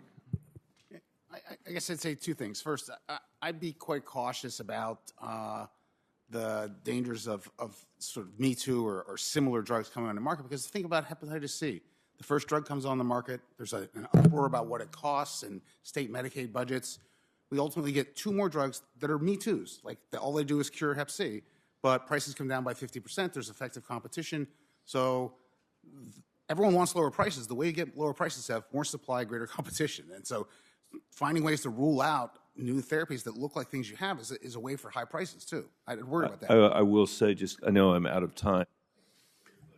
I will say that the Pasteur Act that I've got with Senator Young, that is an abject market failure that we have to address. If we don't address it, we're going to be in really bad shape. So thank you. Thank you, Mr. Good work on that legislation, Thanks. Senator Young. Senator Cassidy. Thank you, Senator Wyden. First, a couple things. Senator Wyden has said on several occasions, with all due respect, that the Wyden-Grassley bill passed by this committee in 2019 merely shifted costs to taxpayers.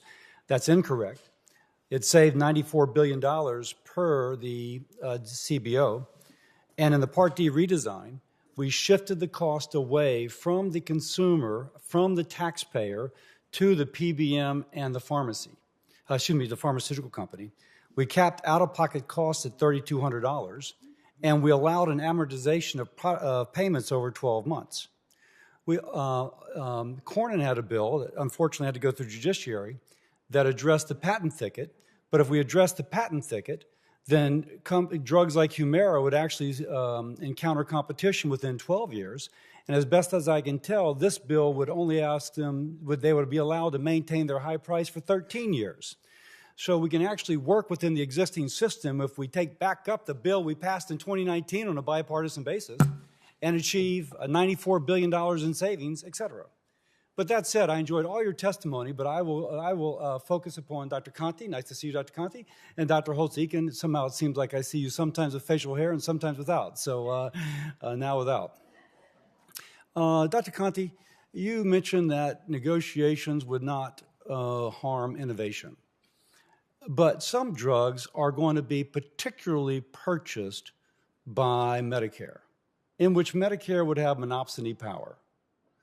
And if it's an Alzheimer's drug or certain cancers that tend to occur in older folks, is it only theoretical that if Bernie Sanders was president, he wouldn't kind of use this power to kind of squeeze down upon, just kind of a total distrust of the profit motive, and would squeeze down upon innovation and all the venture capital and angel investors required for that? You know where I'm going with that. That the capital would dry up in the initial stages of development. Is that not an issue?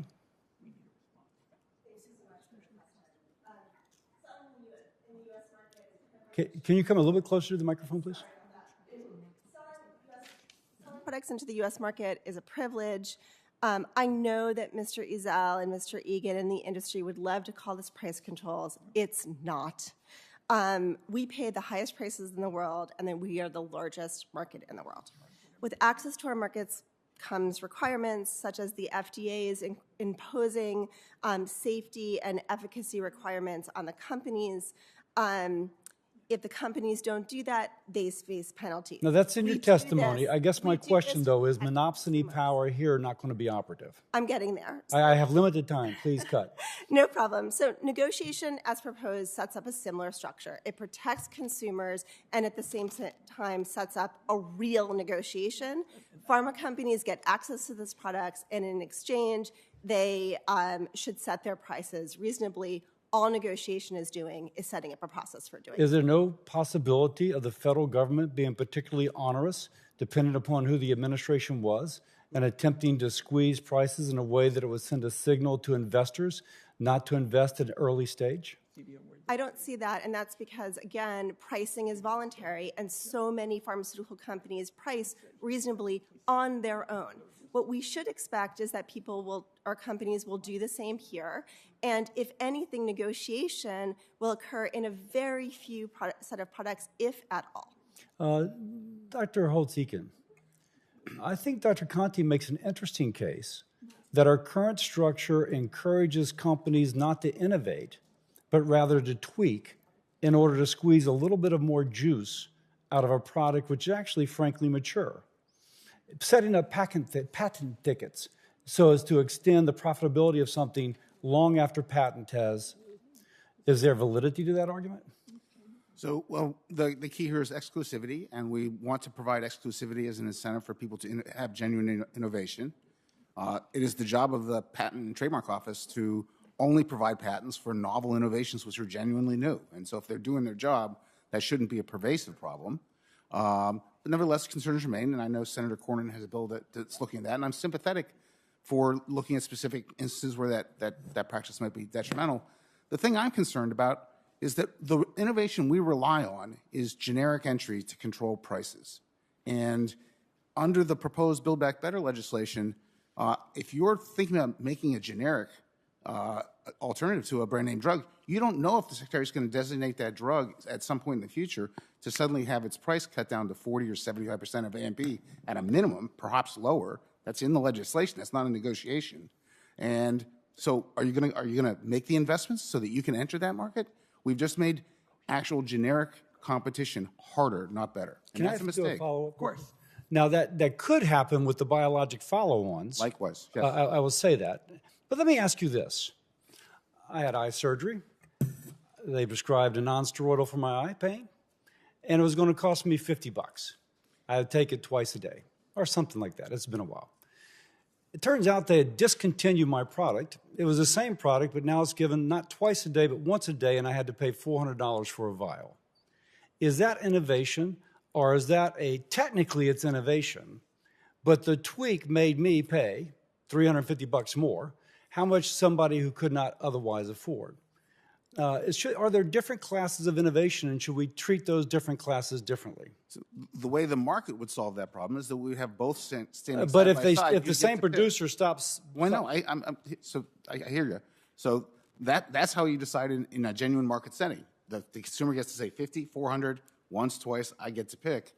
So the issue of these hard product hops where you withdraw one is an issue that's come up. There's a related issue, which is you leave them both on the market, but you make it very hard to get the $50 version. But if somebody's making both and they decide to take their machinery and not make the cheap one, but make the expensive one. Then you can't, that product's not even there for generic entry in many cases, and that's an issue. But then at that point, it's protected for however many years. Dr. Conte, real quickly. Yes, thank you. So the legislation as proposed actually protects innovation that is truly innovative, and that includes products that are orphan, products that are rare disease, products that are made by very small biotech companies. So I think the legislation is actually thoughtful about this issue, protecting and making a distinction between things that are real innovation from things that are Me Too. I yield back. Thank you. I thank my colleague, and let's be clear what we're talking about. What Professor Conte is talking about and I'm talking about is the bottom line here is these companies can charge whatever they want, which is why Ms. Stern's mom is paying $111,000 and is out there begging for people to try to give her a hand with medicine, which I think is just disgraceful. Mr. Chairman. Hey, hang on, if I could just finish. And apropos of the companies being able to charge whatever they want, we're going to have money moving every which way, cost shifting in all kinds of different directions. And I've got to move on with my colleagues. I gave my friend extra time. We'll continue this discussion. Our next senator is, I believe, Senator Casey. Mr. Chairman, thanks very much for this hearing, and I want to thank our witnesses. I'll start with Ms. Stern, and then I'll have a question as well for Dr. Conte. But Ms. Stern, I wanted to start with you and start with gratitude for your willingness to testify and share your mother's story and the stories of so many other MS patients. I think you spoke for a lot of families across the nation with your testimony and your appearance today. When you combine so many costs in the lives of families that are very high with the cost of prescription drugs, it's like a bag of rocks on someone's shoulder every day. On that individual and their family. And we've got, obviously, it isn't simply prescription drugs. We've got other heavy costs that people carry around. The cost of care is a big one that we don't talk about enough. The cost of child care, which is just crushing families and literally preventing them from getting back to work. And we haven't done nearly enough about that. The cost for care of an older adult, a family member, or the cost of care for people with disabilities. So you've got all these bags of rocks on the shoulders of so many families, all at the same time, weighing people down every day. And if you have Medicare, it prevents you from making the kind of choices you'd like to make about how to spend the dollars you have. On page 4 of your testimony, Ms. Stern, you list 8 areas that people make sacrifices to more easily afford prescription medications, including postponing paying other bills they have, or postponing retirement itself, or spending less on their family. So if Congress passes reforms to cap out-of-pocket costs, what type of financial relief would that bring for people with Medicare? Thank you so much, Senator. It's such an important question. An out-of-pocket cap would be nothing short of life-changing for the MS community. I hear day in and day out from people with MS, like my mom, that they cannot afford their costs. Our most recent study showed people are paying an average of $7,000 a year just for their disease-modifying therapy. They're paying, even once they get to the catastrophic phase, they're paying $352 a month.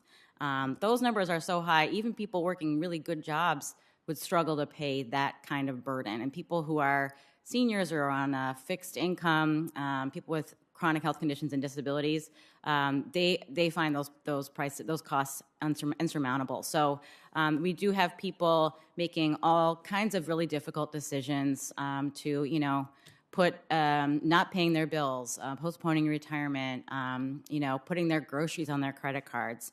I don't believe that our intent was ever for seniors with health conditions to choose between taking their meds and paying other bills. That's just the unfortunate outcome. So yes, it would be a huge step for the MS community and so many other patient communities to address out-of-pocket costs. Thanks very much. Dr. Conti, I had a question for you, but I wanted to start with an observation to make sure I'm right about this. Are you a resident of Montgomery County, Pennsylvania? I am. That's great. Well, we hope you stay there. We need you in Pennsylvania. But I want to thank you for your testimony, and in particular on the basic question of high costs and what we can do about it. On page 13 of your testimony, you noted, quote, that 29% of Americans either can't afford their drugs or are rationing their drugs, unquote. And I've heard this from countless people in Pennsylvania, that they're skipping or rationing their medications or taking other steps to ease that financial burden. We had a hearing in the Aging Committee back in 2019, and Barbara Sisak, she's from southwestern Pennsylvania, and she said she needed to manage her costs every month and paying over $1,500 a month if she was taking all of the medications prescribed. In her testimony, Barbara said she was not only speaking on behalf of herself, but on behalf of other seniors. She said, quote, "We've had to stand at the pharmacy counter and leave something behind," unquote. And that's a lot to leave behind what they're paying. So we all believe, no matter where we stand on this issue, is that we all believe that no one should be rationing or choosing not to take medication rather than putting food on their table. So my question is, can you discuss how permitting Medicare to negotiate would enable people with Medicare to afford not only the medications, but also the basic bare necessity of their lives? Yes, people have been dealing with price inflation in the drugs they need to stay alive for years. This hurts their finances and their health. Medicare negotiation will directly improve access to care. It'll likely improve outcomes. The people who will be helped will disproportionately be women, Black and Brown Americans, and consequently, this is also going to improve equity. Thanks very much, Doctor. Thank you, Mr. Chairman. Thank you, Senator Casey. Senator Langford is next. Mr. Chairman, thank you. Thanks to all of our witnesses. Obviously, exceptionally important topic to be able to talk through what we're going to do on drug pricing. this does affect a lot of people. I'm the primary caretaker for my mom who has Parkinson's and has exceptionally expensive medications, and continue to be able to monitor her medications and tracking this process with her. So all of us have stories of our families and what we're doing, and of individuals that are around us in the process on this. Schultz, Egan, I want to pick up on a conversation you had started a while ago on generics. And it's an issue that you and I have talked about before. In 2011, 71% of the generics were actually listed on the generic pricing tier. That was in 2011. Now in 2021, 10% of the generics are on the generic tier. So your comment was the way to solve some of this is to get more generics out there, more competition that drives the price down significantly. The problem with this is the drug companies and the pharmacy benefit managers are working together to be able to keep generics off the generic tier. So let me give you just two examples. The generic to Zygen, the acquisition cost for that generic is $45, but the price set by the PBM is $319.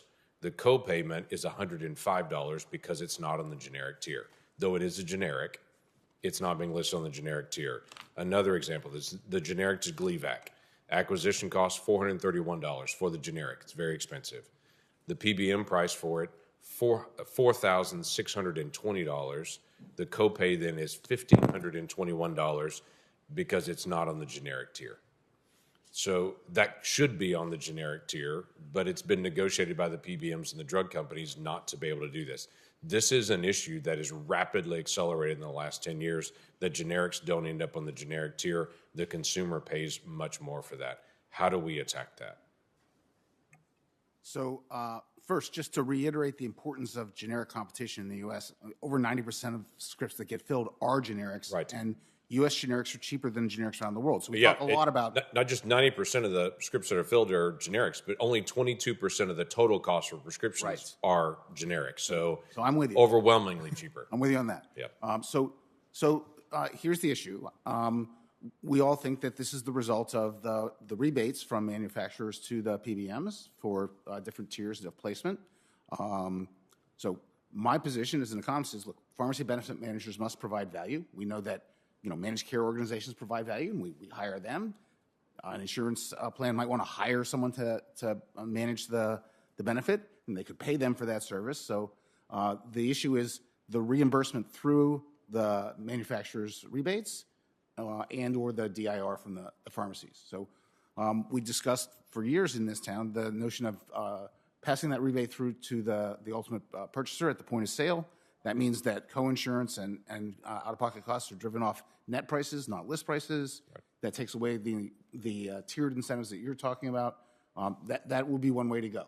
And my only caution is that given that there's a value there that has to be paid for it, it means that insurers will probably have to pay the PBMs, and it'll show up in premiums. Yeah, but the challenge is if the larger drug companies are giving a benefit to the PBM to be able to say, if you'll put the generic competition on the higher price tier, then the consumer goes to the counter and says, hey, this is my script. Is there generic for this? And they say, yes, there is. It's the same price as the brand. And they'll say, okay, well, then just give me the brand, which drives out the generic from the market. Then the generic can't compete in that space, and eventually they drop out and stop producing it. We lose the benefit of it. If a generic is not put on a generic tier, they don't get the benefit of the lower price. If they get a benefit on that in their particular prescription plan, the consumer doesn't get it. The PBM gets the kickback on it coming from the pharmaceutical company saying, okay, thank you very much for helping us out on that, but the consumer doesn't see that. And so passing it through the PBM to the consumer so that the PBM can't recoup anything from that rebate is one solution to that problem. Be very, very significant. Dr. Connie, you wanted to say something on that?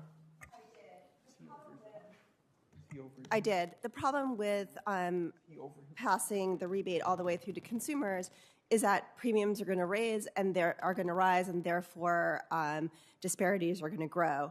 While I believe that there is cause for concern, particularly in the anti-competitive practices of the PBMs, we simply need more information. The story that you just told, that there are branded pharmaceutical companies that are placing their products on the lower tier than the generics, it may happen, but it appears to be rare. We need more information to understand exactly what is happening in this market. What are the benefits? What are the costs of the current configuration in order to move forward? I would only say 10 years ago, 71% of the generics are on generic tiers. Now 10% are. There's definitely something happening in the last 10 years. And when Humira has generic competition starting next year, when there are 7 that are coming out on it, we'll all be watching very closely to see if those end up on generic tiers or if those end up on higher price tiers for the consumer. Time of the gentleman's expired. Senator Carper. Thanks, Mr. Chairman. One of the concerns I hear most frequently from the folks I represent in the state of Delaware deals with the high cost, not of all prescription drugs, but too many. I've got 3 or 4 principles that I lean on, rely on, and guided by when it comes to drug pricing legislation. They're pretty simple. I just want to mention them here as I start. One of those is I believe we need to lower costs for American families. I believe we need to lower the cost for taxpayers in this country, for the federal government, if you will. We need to encourage innovation, and I think we need to improve transparency. It's not just one thing we need to do, but a number, and those are foremost in my mind. We came close to achieving these aims about 3 years ago, in 2019. Frankly, I was deeply disappointed that we were unable to pass legislation that this committee, the Finance Committee, developed in the last Congress, even though I thought that our current chairman, Chairman Wyden, and our previous chairman, Senator Grassley, did, I thought, a masterful job in developing a bill with broad bipartisan support. And while I would prefer to pass a bipartisan bill, we can't just wait for relief for patients and meet the other needs that I've just outlined. And so I see a clear path forward to deliver drug pricing reform for the American people in a way that is balanced and in a way that is fair. And I'm confident that these policies can pass through Congress and be signed into law even today. We can cap the price Americans pay for example, for insulin at $35 per prescription. We can establish the first ever out-of-pocket cap for seniors in Medicare Part D. We can institute a price inflation penalty where drug companies would pay a penalty to Medicare for raising prices faster than inflation. And we can allow Medicare to negotiate the lower drug prices, not for every drug under the sun, but some most costly products that monopolize the market and make much competition. We know that scientific innovation is driven by American biotech companies that responsibly invest in R&D, enabling them to develop new treatments to improve the lives of people suffering from any number of debilitating conditions. Yet these products are out of reach for too many people. There are so many factors that contribute to rising drug costs beyond the actions of the industry, among them the opportunistic practices of pharmacy benefit managers that Congress must take a holistic approach to curb cost. And Dr. Condi, here's my question. In your view, how do the policies we're debating today walk the line between curbing costs and encouraging innovation? What further steps can Congress take to ensure that our approach is balanced and fair across the sector? Thank you. Thank you so much for the question. Negotiation is not. Negotiation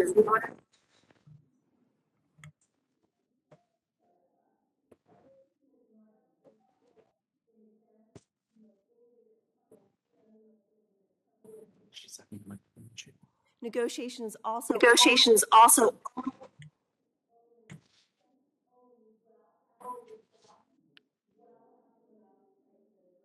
expire anyway. So I support negotiation with these guardrails in place to preserve the incentives for innovation. Thank you for your question. Yeah, unfortunately, I could not hear your answer. You were cutting in and out. Just repeat your answer, please. Thank you. Hopefully. I'm so sorry. Negotiation is modest and thoughtful. It exempts the most innovative products and the most innovative companies from negotiation. Negotiation is also only an option well after product launch, well after monopoly prices were already supposed to expire anyway. Therefore, this set of proposals walks the line between being pro-innovation and pro-consumer. All right. Was there any question you were not asked today that you wish you had been asked? What would it be? I think that this is not price control and this is not profit control. These are thoughtful proposals that will lower out-of-pocket costs for seniors today and preserve the incentives for innovation that we have currently. That was not a question, but thank you for saying that nonetheless. Thank you. Thank you, Thank you, Senator. Mr. Chair. Thank you, Senator. We've got a vote, and here's what we're going to do. We'll have Hassan chair after we get the microphone eliminated. And Senator Hassan, the order now will be Senator Daines and then you, and I will go vote and come right back. Okay, Senator Daines. Chairman Wyden, thank you. So seeing the inflation is the worst we have ever seen now in 40 years. A state like Montana, it's a jaw-dropping up 9.7%. Families can't keep up. Americans everywhere are feeling the sting of these higher prices. And those can afford it the least, sadly, are truly feeling it the most and hurting the most. It's our seniors in Montana. It's workers who are being hit the hardest. My colleagues on the Republican side of the aisle and I have been calling for common sense solutions to address inflation. Looking at the big picture here, restoring energy independence, supporting all the above energy portfolio. Look at the energy, it's not trading one for the other, it's like additive. Let's continue to add all the above in the portfolio. That's the way we can continue to drive market forces and drive prices down. We need to get our fiscal house in order. Need to address the issue of the reckless spending that we are seeing, deficit spending, creating $30 trillion in debt, as well as supporting our small businesses across the country so American workers can thrive. Sadly, as we're watching what's happening, our friends on the other side of the aisle are attempting to resurrect a dangerous and innovation-stifling set of policies from this Build Back Broke agenda. It's staggering to think that they'd still be driving that in a moment with so much going on in the world, so much going on here in our economy. This bill would not only make inflation worse, but it would reduce patient access to life-saving medications. It'll also undermine American competitiveness as countries like China seek to strengthen their own pharma sector. We must do better for all of America. We must do better for the people I serve back in Montana. Today, I'd urge my friends across the aisle to publicly ditch the BBB and focus on bipartisan policies like capping seniors' out-of-pocket costs in order to provide real relief to Americans who are struggling. Now is the time to get serious, truly to come together and trying to find a way to help lower prescription drug costs for our seniors. Dr. Holtz-Eakin, the Democrats have claimed that the tax and spend policies in BBB are fully paid for. According to the Biden administration, I quote, it would actually ease inflationary pressures. As a sixth director of the CBO, you provided budgetary and policy analysis to Congress. How would you respond to the Biden administration's claims, and can you estimate the impact that BBB might have on inflation? Well, the version that came out of the House, taken at face value, which is to say, believing that all of the spending programs would sunset at the dates in the legislation. Do you believe that? The public statements have been that they want these programs to be permanent, so I think there's good reason to doubt that. Yeah. And there's been no comparable public statement about future pay-fors, so the sort of imbalance between 10 years of spending, 10 years of taxes is in the trillions of dollars. It's a huge structural deficit on top of the one we already have. Yeah, I mean, wouldn't it be, I mean, you are somebody who understands the details of policy like this in your past experience, that it's gaming the system, and these sunsets here are just a way here to try to make it all fit to, frankly, it's smoke and mirrors. And it has the evolution of the legislation as it went through the House. They tried to scale down the spending. Is they essentially cut out the back year, the tail years of spending, and they front-loaded the spending, and then did 10 years of pay-fors. So it's front-loaded spending, back-loaded pay-fors. That's a stimulus bill, and so that is not what the U.S. economy needs at this moment. It has already developed a very bad inflation problem, in part due to the $1.9 trillion stimulus in the American Rescue Plan was a major policy error. So another round of that is not a good idea. As it came out of the House, it would be $150 billion in the first year. So that's Not nearly the scale of the American Rescue Plan, but it's directionally the wrong way to go. I remember having spirited debates pushing back on that $1.9 trillion stimulus bill when we had nearly $1 trillion of unspent COVID dollars at the end of 2020. $1 trillion, I mean, these numbers here are numbing. And we said if you launch a $2 trillion spending bill in the midst of additional supply chain constraints, you've stimulated demand in a constrained type of environment as it relates to supply. This is a recipe for an inflation fire. We said that. You can go back and look at the transcripts. We warned the American people and our colleagues this was a bad idea. And then furthermore, when you talk about the dollars, I think there was one reputable analysis that it was $5 trillion of spending and would add approximately $3 trillion of debt. Lastly, Mr. Izell, in your testimony, you mentioned how the prescription drug policies in BBB would curtail future innovation. I say could curtail and undermine American competitiveness. Can you explain how BBB would advantage countries like China who are seeking to bolster their own biopharma industries? And I'll just ask the witness to be relatively brief because you're over time, Senator. You know, Mr. Daines, in 1995, European headquartered drug companies invented more than twice as many new-to-the-world drugs as American ones. Today, it's reversed. We innovate the vast majority of the world's new medicines. And that's because we've created an environment that supports innovation, but creates... We have squared the circle better than any country in the world in terms of being able to innovate new drugs, get them to patients first, support a competitive biomedical industry, and create pathways for companies over time to manage drug cost. So that's what's at stake in the international competition for leadership in this industry. China certainly is a country that, over the past 2 decades, has seen its share of global pharmaceutical industry value added grow by threefold, while ours has shrunk by a third. Competition from China is real, and if we do not maintain the conditions needed to sustain innovation in the United States, China is ready to nip at our heels. And if you look at solar panels, for instance, in the year 2008, sir, China produced 2% of the world's solar panels. Today, they produce over 70%. China brings every resource to bear to wrest industrial leadership from other countries, and that's why we have to take the challenge seriously. Thank you. Senator Hassan, thank you.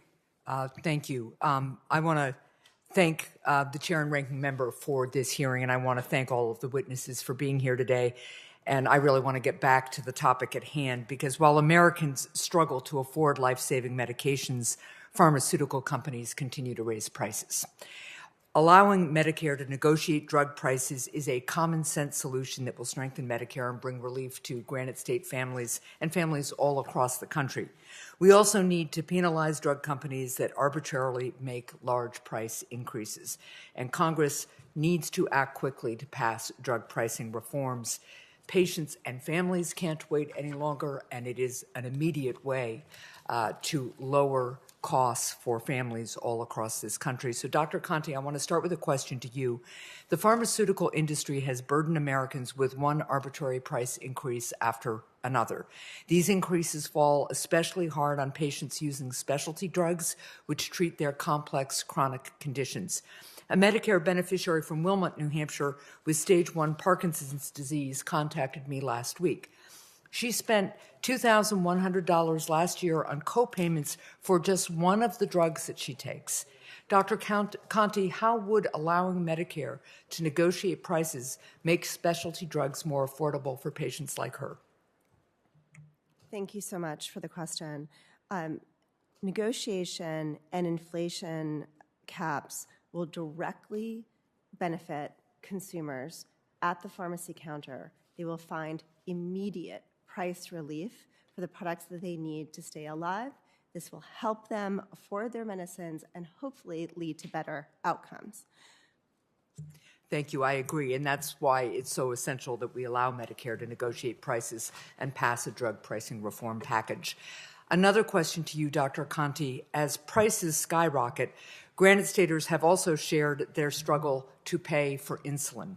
While New Hampshire has taken steps as a state to cap cost sharing for insulin products, the state law leaves unprotected the estimated 300,000 Medicare beneficiaries in New Hampshire. The law also does not encompass many individuals who are covered by employer-sponsored insurance, since that insurance is regulated by the federal government. To ease their burden, my colleagues and I introduced the Affordable Insulin Now Act, which would cap out-of-pocket costs for insulin at $35 per month. Dr. Conti, why are federal reforms like this one needed? Thank you. There are 2.3 million seniors who use insulin daily, and these reforms will result in measurable savings immediately at the pharmacy counters. American workers and other folks who are non-Medicare insured will also benefit from this change.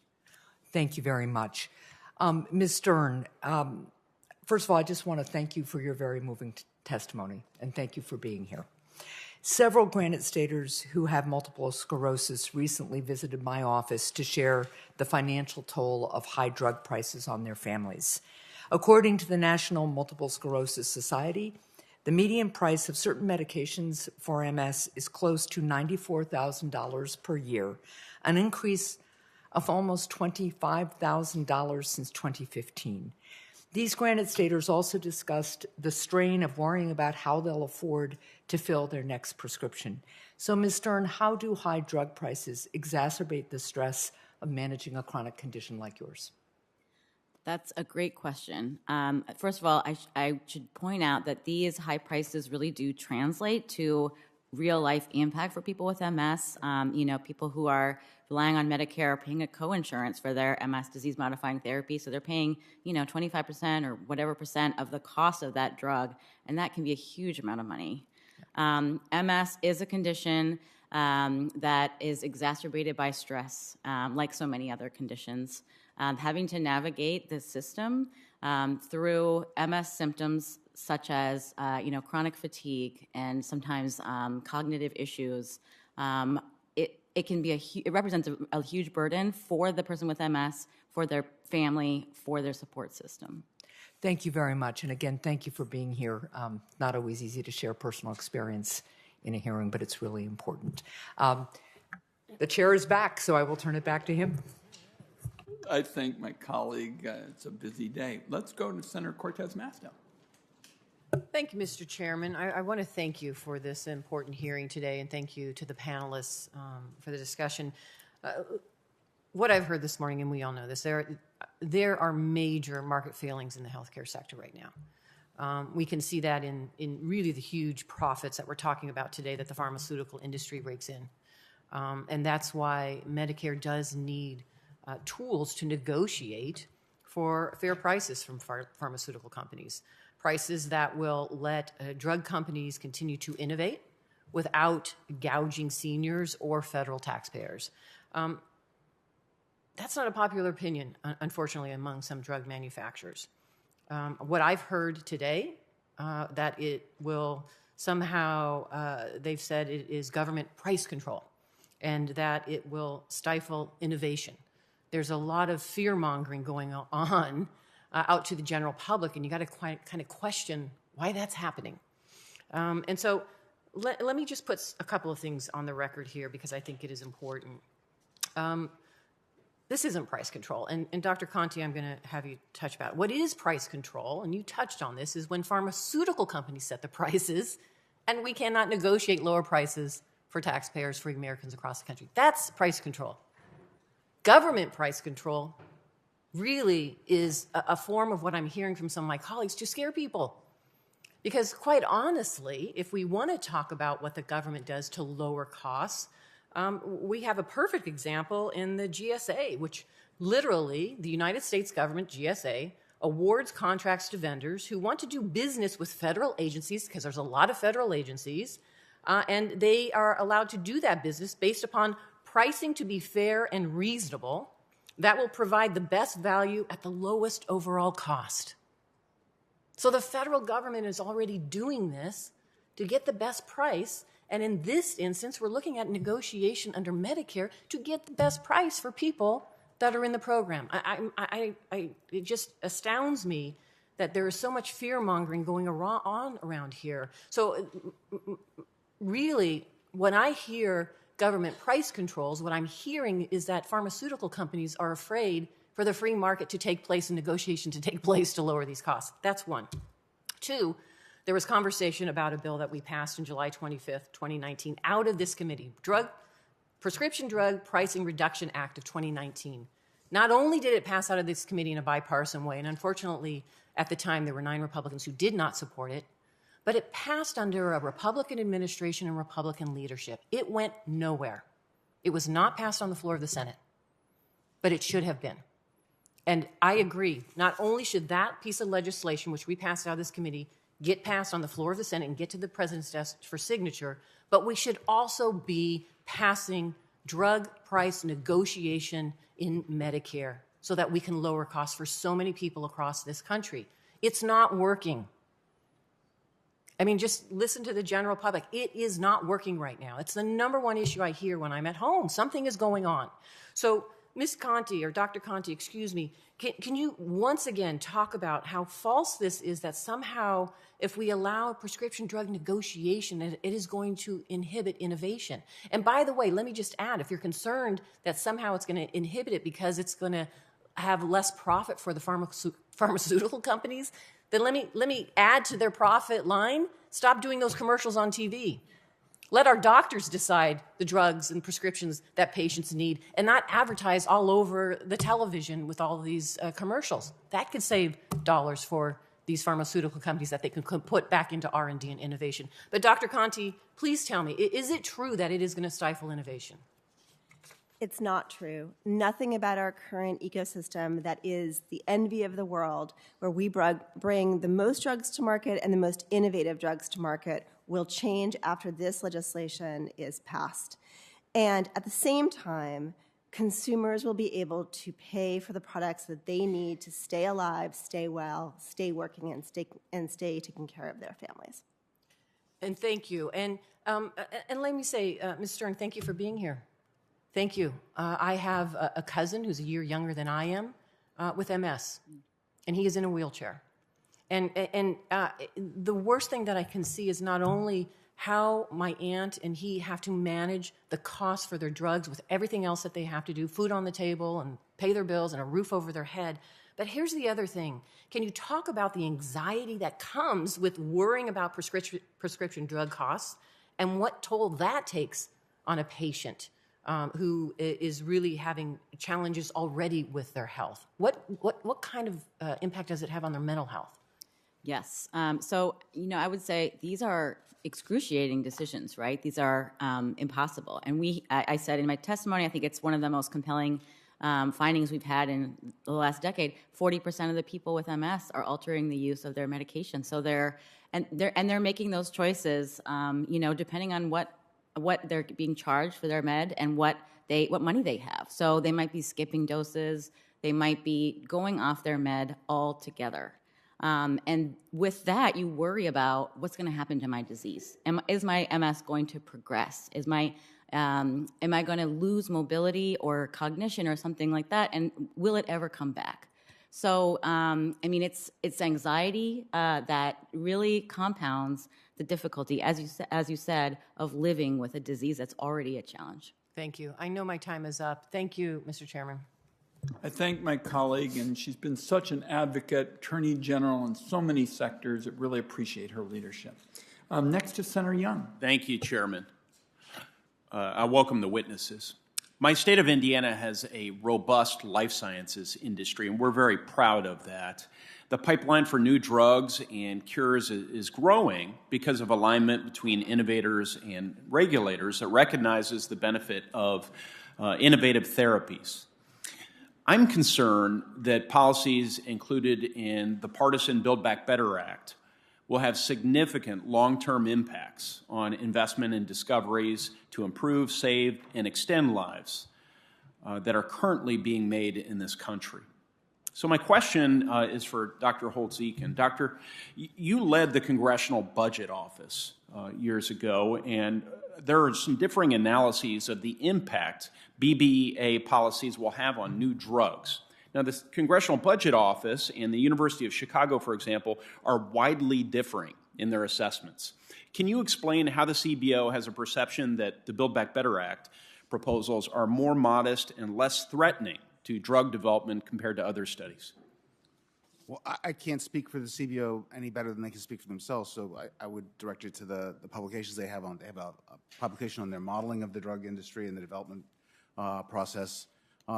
As with most issues in economics, there's often a range of findings in the research literature. And I think the message to those making policy is you should move slowly and cautiously in those circumstances where there are such large and divergent differences in the estimates of the impact on innovation. I'll just point out that there is no one who believes that this is going to put more money into the drug development ecosystem. And so at best it's zero, and most people conclude it's negative. And the only question is how negative. Yes, and in light of the very serious implications that one might expect through passage of a Build Back Better Act, one would think that we would move slowly and cautiously towards first adoption of the legislation and then implementation. And this committee, the Committee on Finance, didn't even hold a hearing on the Build Back Better Act. So I think that's troubling. I'm glad we're holding this hearing today as it relates to some of the facets that we can touch on. The research and development tax credit is something I'd like to turn to next. Senator Hassan and I have introduced the bipartisan American Innovation and Jobs Act to support R&D investments by companies large and small. This bill will restore full and immediate deductions of R&D investments and will expand the refundable R&D tax credit for our startups by raising outdated credit caps. I know there's a lot of bipartisan support for this effort, and I think people recognize that now more than ever, we have to find bipartisan solutions to stimulate our economy, get Americans back to work, ensure we maintain our global competitiveness on the economic stage. I recently led a letter, relatedly, with Senator Hassan to Senate leadership to prioritize R&D in any upcoming legislation. And so, Dr. Holtz-Eakin, I ask you, can tax incentives like Section 174 and the R&D refundable tax credit for small businesses help in the development of innovative prescription drugs and keep costs down in the long term? I think the evidence is very clear that this is something that's been beneficial for R&D in the U.S. I think it's poorly understood that across the economy, most R&D is done in the private sector. Our support for that R&D, where there's a clear economic case that not every firm gets the full benefit of the R&D, there's spillovers to the rest of the economy, our credits are low by international standards and could be more generous. And I think it's a big mistake to move to amortizing the R&D. We should be fully expensing it, and the quicker we can reverse that move, the better. Yes, Mr. Izell. Thank you for your leadership on that issue, Senator Young.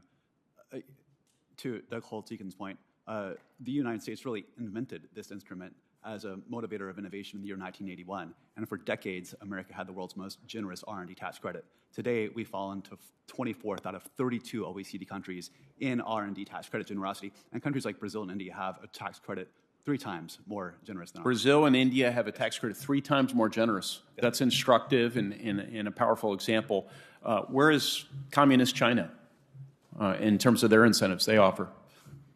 Well, of course, it's an opaque system, but at least what's on paper is actually more generous than ours. It's more generous than us? Okay. Thank you so much. Chairman?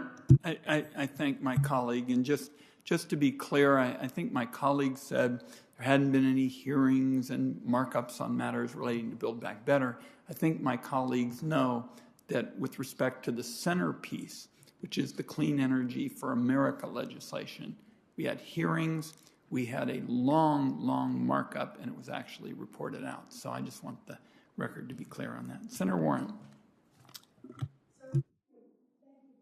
There we go. Thank you, Mr. Chairman.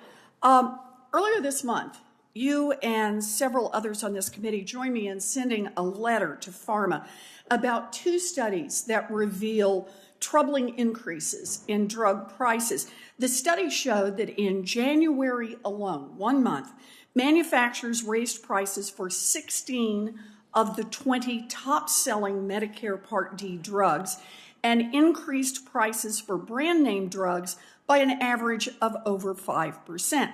Now, in their response to our letter, Pharma revealed that there is no rationale other than industry price gouging for raising prices. And I'd like to share some of what we've learned in evaluating Pharma's weak attempts to justify these price increases. First, Pharma claimed that drug manufacturers weren't increasing prices at all, that backdoor rebates and discounts have caused the average prices of medicines to actually decline. But they pretty carefully cherry-picked the data on this. In fact, according to the Congressional Budget Office, quote, brand name drugs have experienced substantial growth in average prices. Dr. Conti, what do you think about Pharma's claim that prices are secretly declining? Thank you. It's fiction. Pharma sets the prices of their products, and we are seeing over and over again that the prices of particularly specialty drugs have increased both overall, but also for specific consumers at the pharmacy counter. Thank you, Dr. Conti. You know, I think that the data are clear on this. Brand name drug prices are rising, not falling, and it is absurd to claim otherwise. So let's go to their second argument. Next, Pharma claimed that their price increases weren't really hurting consumers at the pharmacy counter. Ms. Stern, you represent patients who are forced to pay high drug prices. What do you make of Pharma's argument that increases in list prices don't actually hurt consumers? I would say right off the bat that does not reflect the lived experiences of people with MS and seniors and people with chronic health conditions across the country who are telling us that they cannot afford their drugs, that they are going off of their drugs, they're skipping doses. And we do hear, I think I've shown that the MS medications have gone up exponentially and that the patients are paying a percentage of that cost in their coinsurance. But it's not just our medications. A lot of medications are going up dramatically. And it's like you said, you can, kind of cherry pick those statistics, but that doesn't mean that people aren't faced with a choice of, buying their groceries or taking their medication. Okay, so prices are going up and people are feeling it when they go to fill a prescription. Let's take a look at Pharma's third argument. Pharma blamed everyone but themselves for higher prices. They claim that middlemen like pharmacy benefit managers, pharmacies, insurance companies were more to blame than the manufacturers. And look, don't get me wrong, I know there are some serious problems with the middlemen, but none of those problems absolves Big Pharma for their part in the price increases.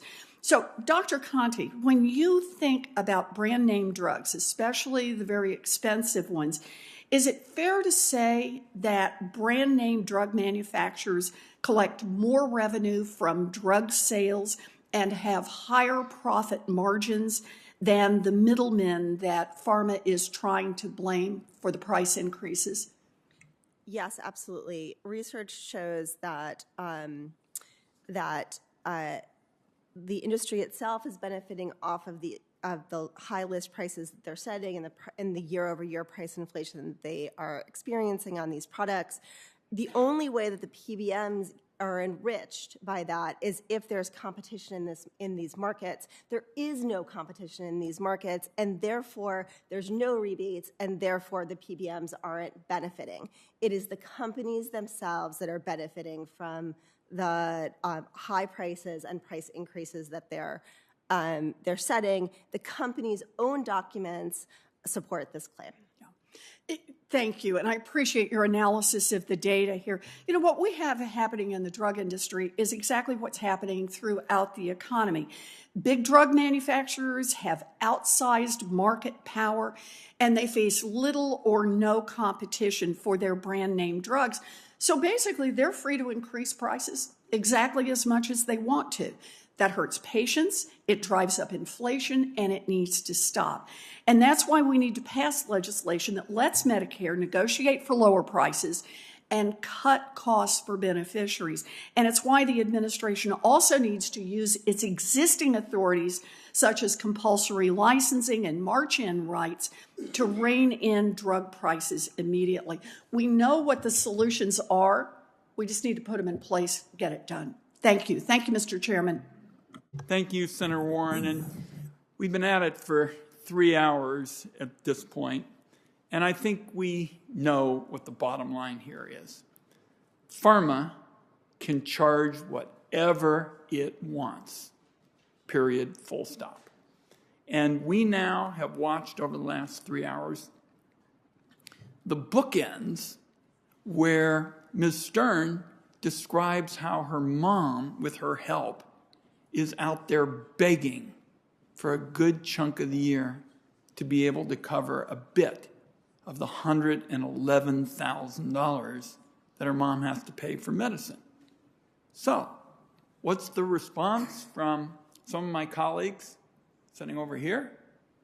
They say, oh my goodness, we care about prices too, but if you do anything to really negotiate, it's going to be horrible. We won't get innovations. We're not going to be able to make progress with the cures we all want. So along comes Ms. Conti, who is a professor, a distinguished professor, and she lays out very clearly how when you negotiate in the right way, and she described our bill as doing that, it's not price controls, and it's not going to destroy innovation. So that's where we are, folks. And to me, it's a serious problem right now. And the staff went out and found the problem is getting worse. The differential between the international and the domestic prices is getting worse. So my message is, I'm headed home this weekend for 4 town meetings. I have one in every one of my counties, open to everybody. Had 1,000 of them. I'm going to tell them what I said pretty much today. I'm going to do everything in my power to make sure this Congress doesn't wrap up until the patients that we've been talking about today get a fair shake, and pharma hasn't been able once again to derail real reform. Everybody always bets on pharma because they're so powerful. And they've always been able to hold off change, to stiff arm it, saying it's going to hurt innovation and it's this and it's that. Well, as I said earlier, this has been the longest running battle since the Trojan War. This is time now for the people of this country who have said overwhelmingly, we think it's just common sense for Medicare to be able to negotiate the price of medicine because everybody negotiates everything else. It's just common sense to get that done. And I want to say thank you to all of you. Differences of opinion on this panel. Been a good debate. But I just want to make sure that the word to everybody in this country who's following this issue, we're the committee that's in charge of it. And I'm determined that this is going to be the time when there's real change. And finally, the consumer gets a fair shake and is in a position to afford medicine, doesn't have to beg,